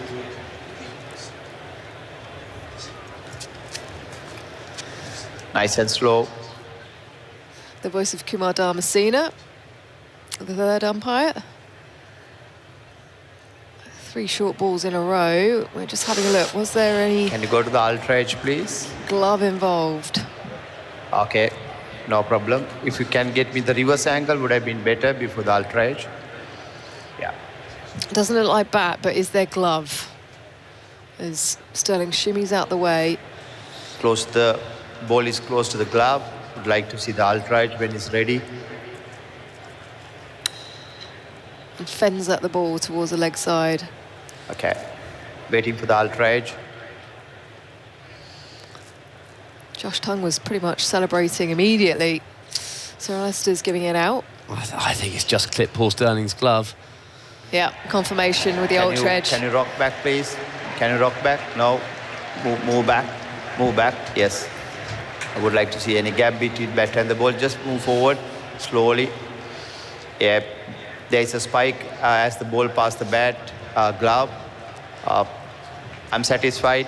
You can go to the on-field umpire. I recommend you to change your decision. There's a spike and you're on the screen. Make your signal now. So Stirling, after a brief amount of entertainment, 15 from 17, is striding off here at the home of cricket. As the England players gather together, an inspired spell of bowling here from Josh Tongue. 3 wickets now for the debutant after being wicketless in Ireland's first innings. He's enjoying that rhythm he's found from the pavilion end. Yeah, looks good at the pavilion end, doesn't he, Aggers? As he's sliding into the side of it. 289 is what Ireland trail by. They are 63 for 3, but 4 effectively, with James McCullum retiring hurt with an ankle injury. And this is why Tongue's been picked, to do something different. You know, you've got Potts and Broad on and around off stump all the time, challenging the forward defence, and you do need some variety in your attack. And it always gives the batsman something to think about, something different to challenge yourself. That's why he's playing, and he's getting rewarded with some wickets and results. He's poised. I was just going to ask, Alison, we talked about how little red ball cricket Ireland play. Is this almost the toughest challenge facing short pitch bowling? Because you never get a sustained short pitch in white ball cricket. So how do we expect a team to be able to play this and suddenly playing red ball cricket? I think it's the culmination of everything over the last 2 days. You know, they've 50 overs, as we say, is formulaic or T20. You know you're going to get the bat. You've got a structure how you're going to play. You can decide how you play in red ball cricket. So Paul Stirling, probably that was a white ball game, and you knew it was going to be short, he'd probably put it 20 rows back. But because you've got the option of getting out the way, but also they've been in the field, they've been hammered around everywhere. The side has just conceded 570 odd overs. The effect of that mentally, then you've got to go out and face better bowling. Well, it's Lorcan Tucker in the middle now, as he ducks underneath one, but it hits the helmet. It hits the helmet flush. So Josh Tongue, aggressive spell here, doesn't duck down in time, and he's now just being asked a few questions from the England players to check he's okay. There will be a concussion test. And a break in play here. So 63 for 3 Ireland, trailing by 289. Lorcan Tucker just assessing his helmet. He's taken his helmet off. He looks fine. Hit him hard. It hit him absolutely flush on the side of the head, and you can almost tell because the ball just looped to Ollie Pope at short leg. Welcome to the crease, Lorcan Tucker. Probably their most promising batting talent. Picked up 18 in Ireland's first innings, but to follow on from Andy's point, yeah, it's something they probably don't come across too often. And also the extra pace of Josh Tongue. And the angle as well, of the angle of the slope, that angle of the ball continually following you as a right-hander. Yeah, it's tough. It's tough. And you know, they've had a tough day, and I think the worst thing is they'd have woken up this morning, Ireland's top order, they'd have known what was going to happen. They were going to spend a few hours in the field chasing leather, kind of not being able to control England, and then when they do get to bat, they suddenly got men all around the bat under pressure, scoreboard telling you how far you are behind the game. Every time you look up, you know you're in a helpless task, and the only thing you can try and do is show some resilience, some guts, but it's not easy. And he's got a chance for a fifer. That is... Name on the honours board on debut. Does that mean he plays the next game? It's like a batsman getting 100 and not getting flat. Well, it's definitely a tick in the box for Ben Stokes and Brendan McCullum, that's for sure, with the sad loss of Jofra Archer and Ollie Stone to injury. And just having that extra bit of pace and variety in their stocks. And one of the reasons why they didn't go with Chris Woakes for this test match was because they know what he can do. So having a look at someone else, it just allows them to have that confidence, really, to play Mark Wood in that first test match as well. It does. It adds another bowler into the equation. Mix, yeah. You know, you doubt whatever happens in this game, he might pick up 7 or 8 that he'll be in the squad for the first Ashes test match, with Robinson and Anderson and Wood to come back into the squad. He's certainly done himself no harm. So the pace, I think, surprised me when I would have said he was 83, 84 mile an hour, but from what I saw of him 3 or 4 years ago, but he's definitely seemed to put a yard of pace on, to get the ball up, not consistently at 90 mile an hour, but I think he's bowled a few balls closer to that mark in the first innings. And also the confidence it will give him, a guy was earmarked 6-7 years ago about being outstanding talent, to get his go in international cricket and do well. That confidence you can take from that I can bowl. 25 years old. There was a time where he was thinking about giving up the game with his right shoulder problems, so to have been able to come through that and be here now, it's certainly paid off for him to have this moment. It can't be understated what it means to play here at Lord's and to play in your first test match for England. And the occasion. The occasion of your packed house at Lord's. And that buzz is back, isn't it? Actually, I didn't think it was there yesterday morning, but that Lord's murmur is back late in the day, and it is very special out there. Friday evening. A few beers down. There'll be a few heading into town, no doubt. It was busy. It was busy across town. I was trying to hot-footed over to the Oval. I got there just in time, in the nick of time. 3 o'clock was my appointment with David Warner. Is he that big now? He has appointments. Yeah. And you have to fit. You have to fit to the schedule. Oh, you know that. I've never had a schedule in my life. Do you used to get annoyed if an interviewer turned up late? It will only ever been at the ground, my interviews. I don't think I'd have done a David Warner and had special one-on-one treatment. How was he?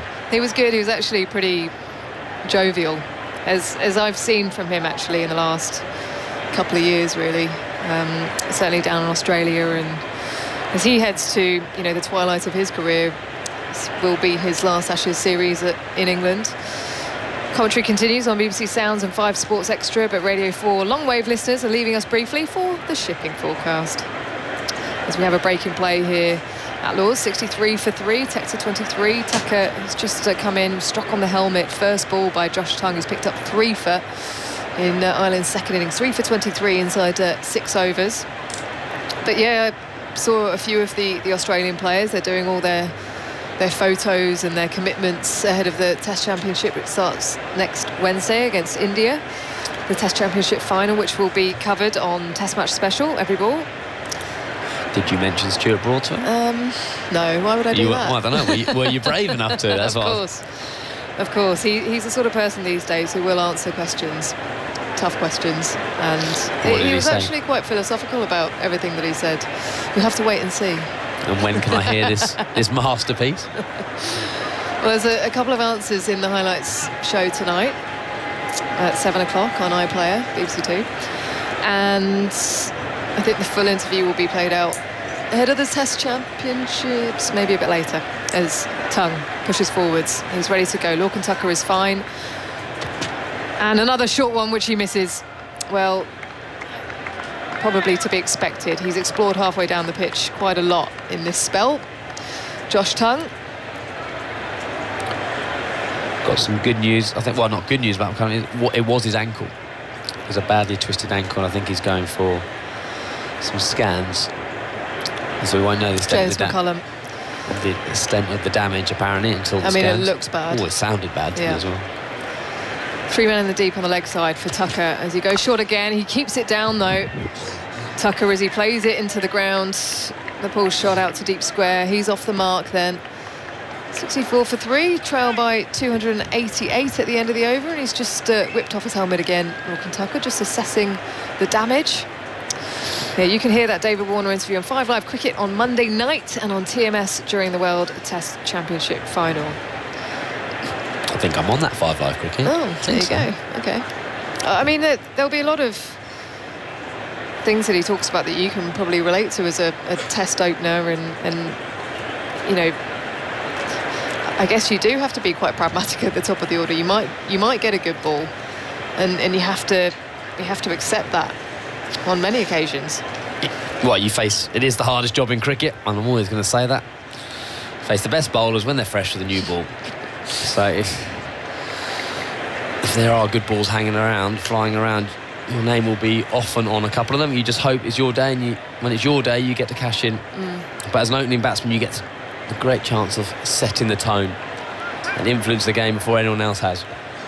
Leach from the nursery end, bowling to Tucker, who's forward pressing and back and punching that out to deep backward square, where there is no one out there, and he will pick up 4. Something to smile about finally for Ireland. A boundary after a while. Tucker to 5, 68 for 3. Yeah, not one of Jack Leach's best balls. Actually, what impressed me in the first innings from Jack Leach, often we say he always lets the pressure go with the odd bad ball, but he didn't do that in the first inning. He was very, very consistent. It's a better length, slightly fuller outside the line of off, that's driven to mid-off. It's got a slip, silly point, backward point, deep cover, extra mid-off, mid-on, mid-wicket, and a backward square short fine, quite wide. Leach shuffles forwards, in he comes. Loopy delivery to Tucker, who places it towards mid-on, the front foot. Yeah, he talked about the fact that he was too defensive on that last Ashes tour, and that he wants to get back to his normal attacking style as Tucker is forward and defending. Yeah, you're going to have to give Stuart Broad credit for that, though, wasn't he? He never allowed David Warner to be his normal self, because those first few balls he kept on bowling, he's kept on asking the same questions to him. Tucker forward press, this time a clip through mid-wicket, out to the boundary. The chase on for Matthew Potts, and he will stop it, and so it will come back for 3, Tucker. They're just working against the spin, but if you do play it late and you do play it under your eyes, you can play against the spin or into the spin, as some people like to call it, under control. But yeah, but that bowling from Stuart Broad is horrible. In a 5 Test match series, if someone gets your number early on, it's hard to combat it. You know, like you face the same bowlers doing the same plans, and yes, you can be more attacking, you know, in hindsight, but Stuart Broad wouldn't allow him. Tector crouches forwards and solidly covers the ball to the leg side from Leach. And it didn't give him that option. It's all well to say you're going to be aggressive, but when you've had a few low scores, you want to spend a bit of time in the middle. You can't just go out from ball 1 and play that way. And also, I think the way James Anderson bowled at him There's Tector forward, and again, solidly playing it back to Leach at the end of the over, 72 for 3, trailing by 280 here on day 2 Ireland. You know, the pressure, so Jimmy would have known how much David Warner would be feeling the pressure from Stuart Broad, and he had his number, so Jimmy's job would have just been to make sure he gives him no freebies. Might not be looking to get him out, just keep that pressure on him, keep him not scoring, and then almost let Stuart Broad do the damage at the other end. That's the kind of partnership, and I think the understanding those two have of each other, the amount of cricket they played together. But great, another battle to watch, wasn't it? If he's picked. And that's what makes it the ultimate test, isn't it? 5 test matches in a row. That mental toughness that you need to have when it isn't going so well for you, to be able to come out of that is the resilience. Tucker crouches ever so slightly to Tongue, pulls a ball that's short again down to long leg. 3 men back out on the leg side as he picks up 1. Throw sent in, 73 for 3, trailing by 279. And actually, Alistair, I might step out, so a few words from you, and then it'll be Michael McNamee. Tongue's getting some reward for his short pitch bowling, bowled a lot of it in the first innings. He didn't get much reward for it. I don't want to overdo it though. Sometimes the element of surprise and short ball works just as well, but with this field he doesn't really have any other options but to bowl short. Alistair. Tongue is in. That one is a short delivery and left by Harry Tector and through to Bairstow. I'm going as well. Oh, you're going as well. Double change. Goodness me. It's the Ritmaster bus syndrome again, isn't it? All change, fares please. I'm going to be joined by World Cup winner Alex Hartley. Long shadow away to our right of the grandstand, impinging on the playing surface. But a beautiful evening here in London. Alex, it feels as if we're heading towards the dying embers of this game. Yeah, it does. But it does look like we'll be back tomorrow. Coming round the wicket and forced out by Tector on the onside. Ireland effectively 4 wickets down with that ankle injury to James McCullum, which I think we all felt it when we saw it and heard it.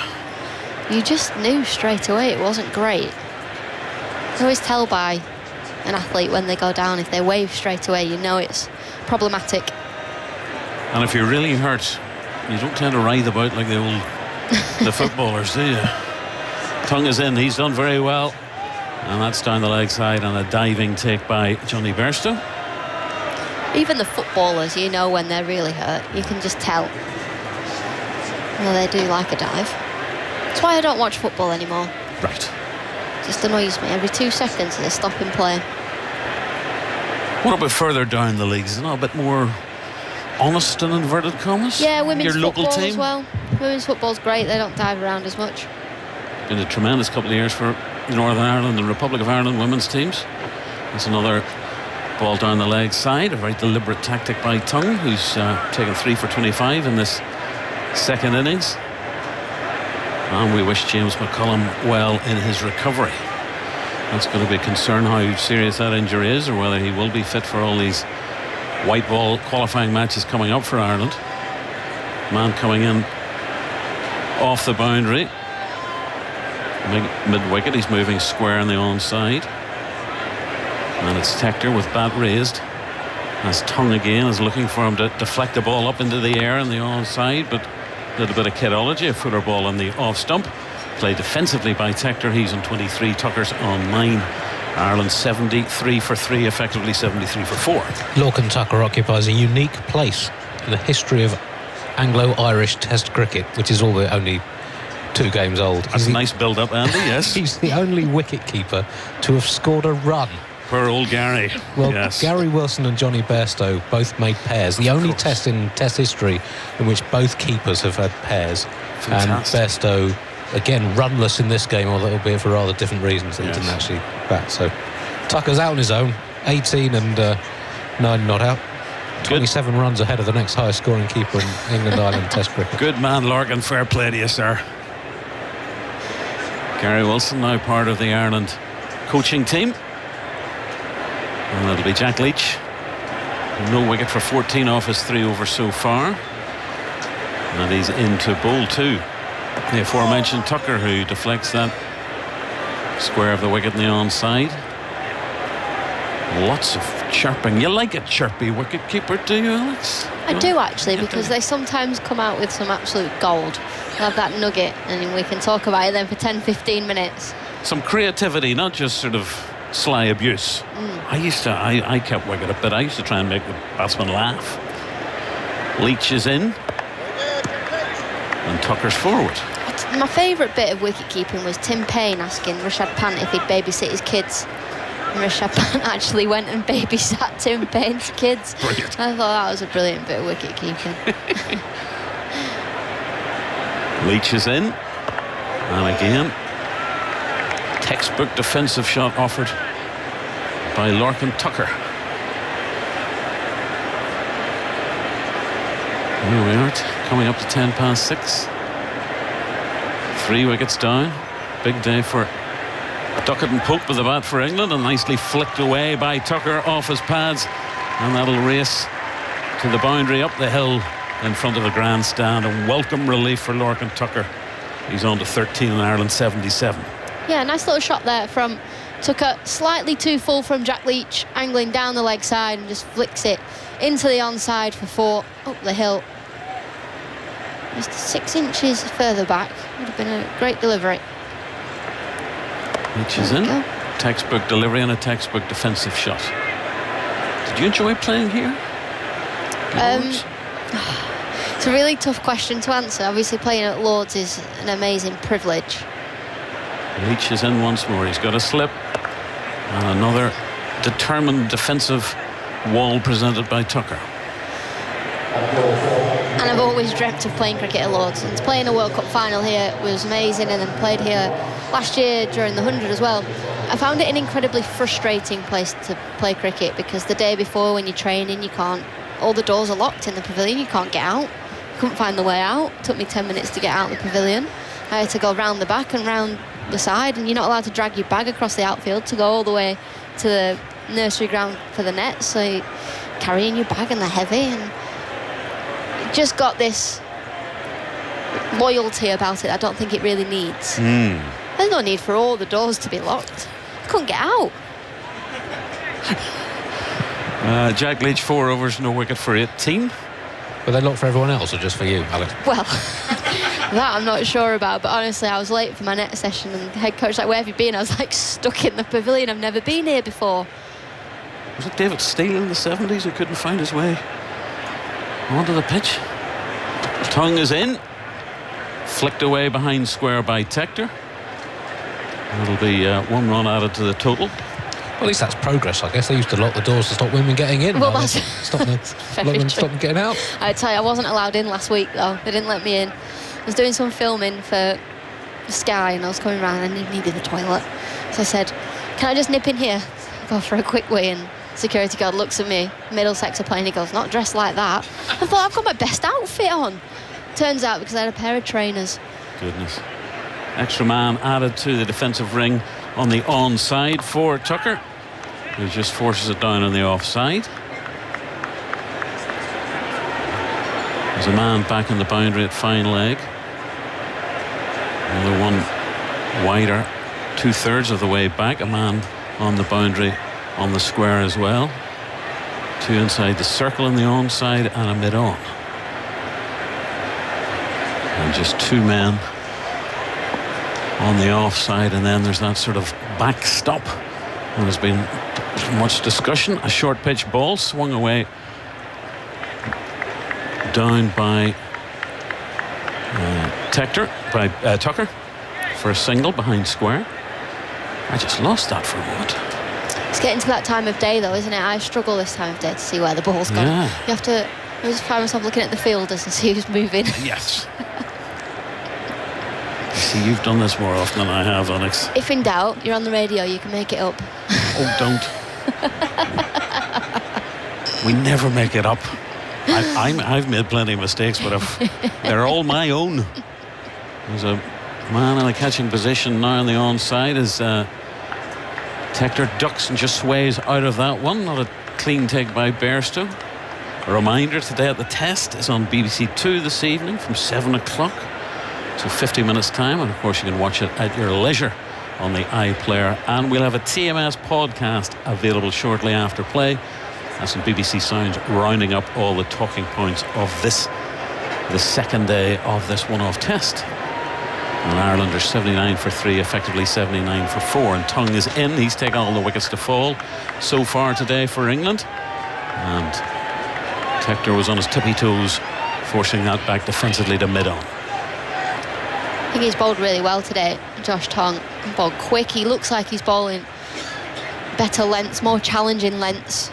The batter's having to play at him. Yes, they're ducking and weaving out the way, but there's still body line balls. And the occasional fuller one. So we have that short leg waiting to pounce. Tector is again back on his toes. He's a tall man, forces that back down the pitch. And so at the end of that over, Tongue has bowled 8 overs, taken 3 for 27. He's had 1 maiden. Tector's 24, Tucker's on 14. Ireland are inevitably going to lose this match. That is not in doubt. It's a matter of when. They're currently 79 for 3. But McCullum, we don't think, will return after that ankle injury.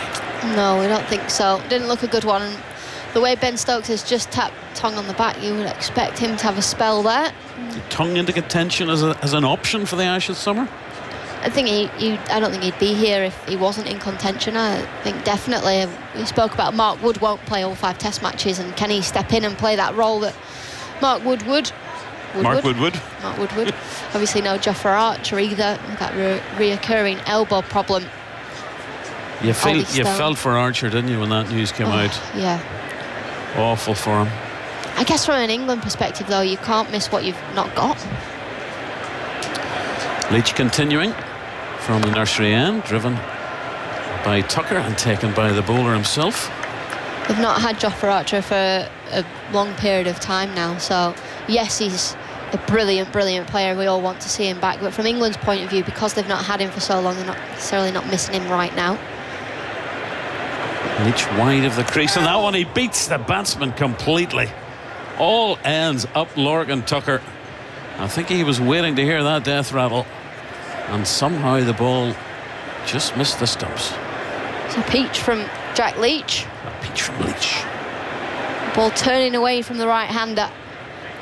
Tucker, he has to get back at it now, and there he is, bending, forcing that ball in a defensive shot. The shadow of the floodlight now is directly on top of Lorcan Tucker, stretching across the outfield.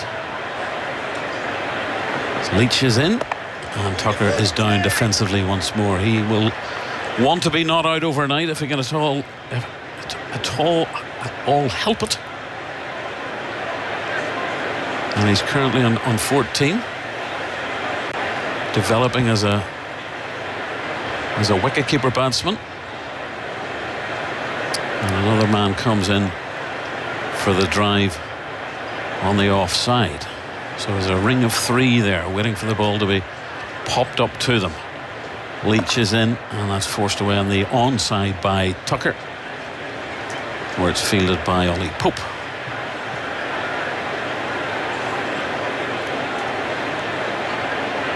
So it's a lovely evening here. I think a nicer day than yesterday. Doesn't feel as windy out there. Leach is in, and again a studious defence from Lorcan Tucker. So he was beaten by 1 ball. Otherwise his defence was strong. So a statement on James McCullum from Mark Rausa, head of physiotherapy and medical services at Cricket Ireland.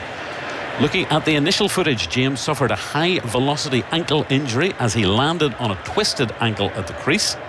James was assisted off the pitch by the Ireland physio and England doctor. He's been taken by ambulance for further investigations. We will update further as we receive more information. Well, sounds not very pleasant. No, the ambulance is a red flag there. Yes. So we wish him all the best. It's not the way you want to leave Lords, is it? No, I think he won't be coming back after that. No. So a change. It's the 5 for King from yesterday, Stuart Broad. the pavilion end, replacing Josh Tongue. The attendance is 28,500. An interesting field that Broad's got here. He's clearly going to go short ball tactic. We've got a gully, a leg slip, a deep third that's basically right behind the wicket keeper, square leg, 2 mid wickets. And Broad is coming round the wicket, short pitched, flicked away off his hip by Harry Tector, picking up a single. Now, I'm not sure if Broad's the right person to be using this technique. So his success in the first innings came from bowling full and straight, bowling the wobble ball, getting the ball to swing both ways. However, it is a great time to practice this, because if and when you need it against the Aussies, you've used it in a match situation. The man at backward square has moved further back for Lorcan Tucker. Man on the boundary square in the onside, and a short pitch delivery ducked underneath by the Ireland wicketkeeper. Yeah, we've now got a deep third behind the keeper, fine leg, a 3/4 fine leg and a deep square leg, somebody under the lid, and a mid wicket. You've got to admire Ben Stokes' innovation and willingness to, you know, shake that kaleidoscope. Well, you can't bowl a full one outside the off stump with this field. No. And here comes Broad round the wicket, pounding down towards us, and that attempted pull away by Tucker. He got a bottom edge down into the ground. He rehearses the shot he should have played, and he remains on 14 Ireland, 81 for 3. At this stage, though, Tucker doesn't need to be taking this on if he doesn't want to. You know, 15 minutes, 14 minutes till the end of play now. If he gets caught out in the deep here, he'll be kicking himself. Well, Broad had a brilliant day yesterday, and he finished day 2 on a flourish as well, and again an attempted pull and deflects it into the ground on the offside, and Tucker at the moment not looking particularly convincing. No, he's not. He's trying to take Broad on here. Played and missed at 2 balls. You do almost sense now something has to happen. There might be one going up into the evening sky quite soon. Well, the other possibility, he could pull onto his stumps. The sun's setting, so not easy for those fielders in the deep to see either. Tucker has opened his stance as Broad comes around the wicket and ducks underneath. As a helicopter flies over ahead there. We did some short ball practice not so long ago. Or ducking, as I would call it, Alex. Winter nets, I swear the coaches think, let's have some fun and let's just pepper the players and see what we can get away with. The short ball practice, I got hit in the head, the shoulder, the ribs. And I thought, I can't. And batting at number 11, you just get full straight ones. I don't need any of this. It's not realistic. Broad in once more and pulled away, and that was more convincing, but he just picks out the man behind square. But I think Lorcan Tucker is quite relieved to get away from Stuart Broad. He's on to 15, and Tector's back on strike. Tector's running down the strip to do a little bit of gardening. And waste 20 seconds or 30 seconds as well. 2 no balls in this over. It's quite hard to spot them these, isn't it? In the IPL, have a little siren go off. I think we should have that in tests. With the 2 no balls? Yeah. They call them so long after, is it? My bad. Broad is in. Again, a short pitch delivery, and he swerved his way out of that, did Harry Tector. Can forgive you for missing the no balls because the on-field umpire doesn't call them anymore. Ah, right. So it's the third umpire that calls them, so they are silent no balls. All right. You live and learn. How are we meant to know these results? If there was Alex? a siren for the no ball, your traditionalist would be Siren? going mad. Maybe have a harp or something. It needs something that It the does. crowd Or a sort of can comedy. know in, Wah, isn't it? wah, wah. Must be a nightmare for your scoring results. So 2 no balls in this over, flicked away off his hip by Harry Tector for a single. And that's the end of the over. Finally the end of Broad's fourth over. No wicket for 11, one maiden. So Broad was overstepping there, was he? Yeah, but quite a way in the end, actually. Looking on the replay, an inch or so, which is... So you do actually need eyes on the side of your head to watch the monitor for the no ball calls. Right, further thoughts from Alex Hartley, with Ireland on 84 for 3, Tucker on 15 and Tector on strike on 26. They still trail by, oh goodness, over 260 runs. I'll make my way off and thank everybody for the company today, and Jonathan Agnew will take over. Last 10 minutes. Thank you, Michael. And well, Ireland, it feels on that news from the physio as if they're 4 down here. McCullum will possibly come back and resume his innings after that really nasty ankle injury. 84 for 3 though on the board. Let's see if Leach can take one in his last few moments. He turned one an over ago, but this is played by Tector off the front foot to cover. And there's no run. Long shadows, warm sunshine. A happy sounding crowd, those that remain. A few have left. A very pleasant late afternoon at Lords as Leach again moves in and bowls round about middle and leg, and Tector patiently comes forward. Leach picks the ball up, gives it a rub, flicks it from hand to hand. Crawley's on the move. He's going somewhere from the leg side out into a driving position there at extra cover. It's in the shadow of the floodlight. 84 for 3. Leach again wading in round the wicket, bowls. Oh, there's one that turned again, a little bit wider of off stump this time, but it definitely spun, and Tector pushed at it, and the ball was collected by Bairstow again. It's a little bit, just enough turn, a little bit bounce too actually. Yeah, quick turn as well there from Jack Leach. Here goes Leach again, bowls a quicker one this time, played off the front foot out to point. There we go, an 84 for 3, or effectively 4, that injury to McCullum. Tector, tall man, right-handed, batting in shirt sleeves, waits for Leach, who bowls again to him outside the off stump, a little looser this, cut away down to Broad. That short third man, backward point, call it what you like. The ball quickly thrown back to Leach again. I don't think we're going to get all the overs in today. So there's 6 left after this, and time ticking away.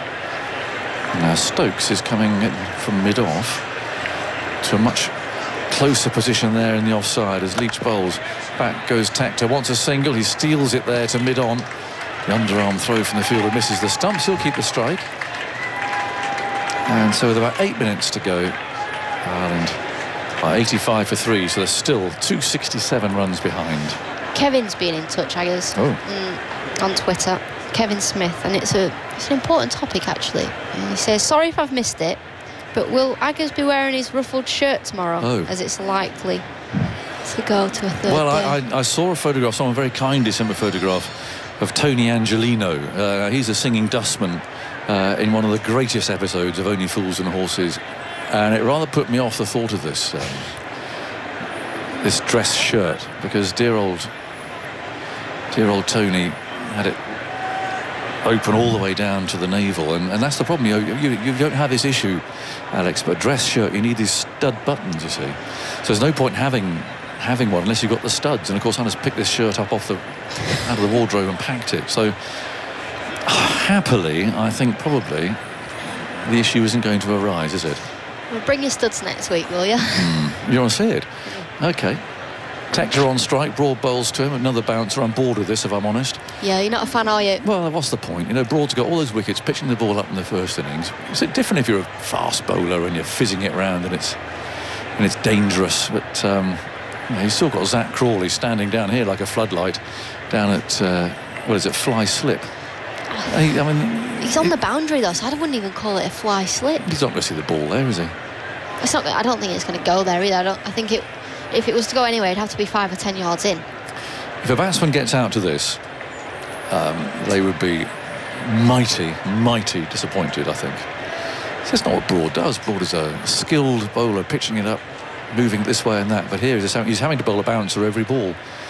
Stokes is bringing the field in. There's a leg slip, short leg. He's at short wicket. Broad again runs in, bowls again. It's short down the leg side. And that could be the second time I've done it today. They're appealing for a catch down the leg side. Bairstow's holding it. The batsman's going nowhere. Broad's convinced it's out. They'll surely review this. It's similar to the wicket that Tongue got down the leg side. It hit something. He's trying to get out of the way. The timer ticks away. Stokes has to make a quick decision. Yeah, he has done with a second to go. Well, they're not convinced. Well, the thing is with Stuart Broad, he always thinks it's out, even when it's not. So it's taken... TV umpire to director, we have a player review for court behind. Confirm it's a fair delivery. You can go to front on spin vision, please. Yeah, I don't think it's out. They're all, bar Zach Crawley, they're all there debating if this is out or not. It's a short down the leg side. He's tried to get inside it. Nice and slow. I think it's flicked his shirt. I'm absolutely honest with you, but let's have a look. Oh, it's glove. Shirt or glove? Okay. Shirt. Can you show me the outrage? It's nowhere near his glove, please, is it? give us replay if you can. That's show shirt. Me. He looks. The thing is, what's interesting is the batsman looks a bit guilty as he looks behind him. Just off the rib cage, off the shirt. Close to the bat, glove. You can go to the outrage when it's ready. Waiting for the outrage ends. Umpire Dharmasena is getting everyone excited here. But it's just come off his. It's come off his ribs. Can you move back, please? Take a bow, Jonathan Agnew. Well, even so, actually, I mean, the batsman's got to be careful. One frame, he knows what's frame, coming. One frame. Okay, now move forward, please. And he's got to make sure that everything's well out of the way. They really shouldn't fall for this trap. Flat line as the ball past the bat. I'm satisfied. You can go to the on-field umpire. You can stay with your original decision, not out. You're on the screen, make your signal now. It's a good decision, by the way, because it all happens very quickly out there in the middle. But the crowd revving up Broad now in these dying moments of the second day. Tector on 27. Leg slips waiting there. He's got to bowl it short. I mean, he could try a bluff. In fact, I think he probably should try a bluff and pitch it up. Here's Broad again, runs in, bowls through. He does pitch it up. It's driven hard, and Broad gets a hand to that. And they'll come back for a second run. Just feel it's more likely to get wickets against these batsmen by just pitching up and bowling orthodox, hit top of off stump. That's why he was so successful in the first innings. He didn't. This wasn't his plan in the first innings. Josh Tongue did it. I don't mind that. Bowls quick. He was successful bowling those wobble balls. Tector on 29. Broad again comes in. Bowls to him again. It's a fuller length and pushed into the offside. It's slow setting off there, Tucker. But I think Broad might be dropping a hint to the captain here that he's had enough of bowling short himself, because there's two fuller balls. And he's just doing what he's told to do, but let's have a look. Tucker on strike. They are inexperienced at this level, so do they have the patience? This is, I think, what Stokes is trying to say. Do you have got the patience as to let this ball keep going past your head, past your nose? Or are you going to keep taking it on? Stokes himself has withdrawn, actually. He's gone to mid-wicket now. Broad again with long strides, comes in, bowls, and it's short of a length, and the batsman there has let it hit him. And it hit him round about the waist. I mean, that's got to hurt. I know Broad doesn't bowl rockets, but he's still just let that one hit him. Actually, just got in the way of it. Yeah, it's up on actually on the bicep. A bit of a stinger. And Stokes is coming back in again now from mid-wicket. He's going to a catching position, 10 yards from the bat. Brian Close would have headed that for four, wouldn't he? He'd have loved it. Didn't rub it though, did he? Actually, to be fair, Brian Close never rubbed his. 88 for 3. There's Broad again, Pavilion behind him, runs in, bowls short, and is hammered in for 4 through mid-wicket like a tracer bullet, and that really should end that tactic. Mind you, probably won't bowl another over today. But I think that was a very dismissive shot from Tucker to say, nah, that's not the way you bowl, Stuart. Yeah, it was a shot played of somebody that's frustrated, really. It was there to be hit, like a few of them have been. The previous ball hit him in the rib cage. This one pulls it into the onside. The field was set, but he splits those two mid-wickets perfectly. Ben Stokes, he seems excited by it, but actually Tucker was in total control of that shot there. Yeah. So last over of the day, Jack Leach strides in. He's peeling off his sweater. He hands it to umpire Wilson. And let's see if England will try and put some pressure on Tector, crowding him in this last over. I think they will. And Stokes is doing just that now. Slip gully. And we've got Pope with the helmet on. Is this going into short leg? And Stokes himself is quite close there at mid-off as a short cover. So last over, Ireland 260 behind. As Leach moves in and bowls the first ball of it, which is two-leg side, it's brushed away out towards that mid-wicket boundary. Chase for Potts, running up the slope to the grandstand. He picks it up just inside the boundary edge, and the batsman come hurtling back for 3. Nice stroke. 95 for 3. 257 runs behind. I don't think I gave Josh Tongue's figures for that fine wicket-taking spell. 8 overs, 1 maiden, 3 for 27. 95 for 3. Tucker on 19. No fielders out. 3 round the bat as Leach goes in bowls, and that's a crouching defensive stroke from Tucker. Picked up at short leg. Podcast to come, of course, review of the day. We can hear from Ben Duckett, I think, amongst other things. As Leach moves in, bowls. Oh, a little bit of turn there. Again, comes off an inside edge. And that's running off into the distance. Again, the shadows, pursued by Root and by Pope. But Root wins the race. And 2 more runs, 97 for 3. Be interesting listening to Duckett, because he'll obviously be proud of the fact he's got 180, but incredibly frustrated that he's not doubled up. I want to hear about this incredible statistic for playing the ball. 99 out of 100 balls he plays, which for an opening batsman it is incredible. I mean, the whole object of opening the batting, not the whole object, but much of the object is to leave as many as you can. Frustrate the bowler, make him bowl to you, if you like. It's just turned away into the leg side. No run, especially left-handers. You know, if you leave and leave and leave as a left-hander, the bowler has to bowl that bit straighter. And there's this sort of cookie-do thousands of times, and he's tucked it off his pads, thanks very much, and off you go. And that's all part of the... It's boring to watch that, though, isn't it? Game. Well, it was quite boring. But effective, Just however. got the death stare. I know you did. In goes Leach again, bowls, pushed away to mid-on. But it's a remarkable statistic. Just shows how different the two styles of playing cricket are as well. It is, but you feel the Aussies are going to push him wider, wider, wider. That's what they're going to do, I think. In goes Leach. Bowls, played off the front foot into the onside to end the second day of this one-off test between England and Ireland here at Lord's, with England firmly in control at 97 for 3. They're effectively 4 because McCullum has that nasty injury. So they're 255 behind. However, that was a good little stand there between Tector, 33, and Tucker, 21. They took the score on from 63 for 3 when Sterling was out. So they've put on 34. Yeah, 34 and 9.5 overs. Yeah, that's a good effort. And there was the short pitch tactics that we've seen there, in my humble opinion, went on a little bit too long on this pretty docile pitch. But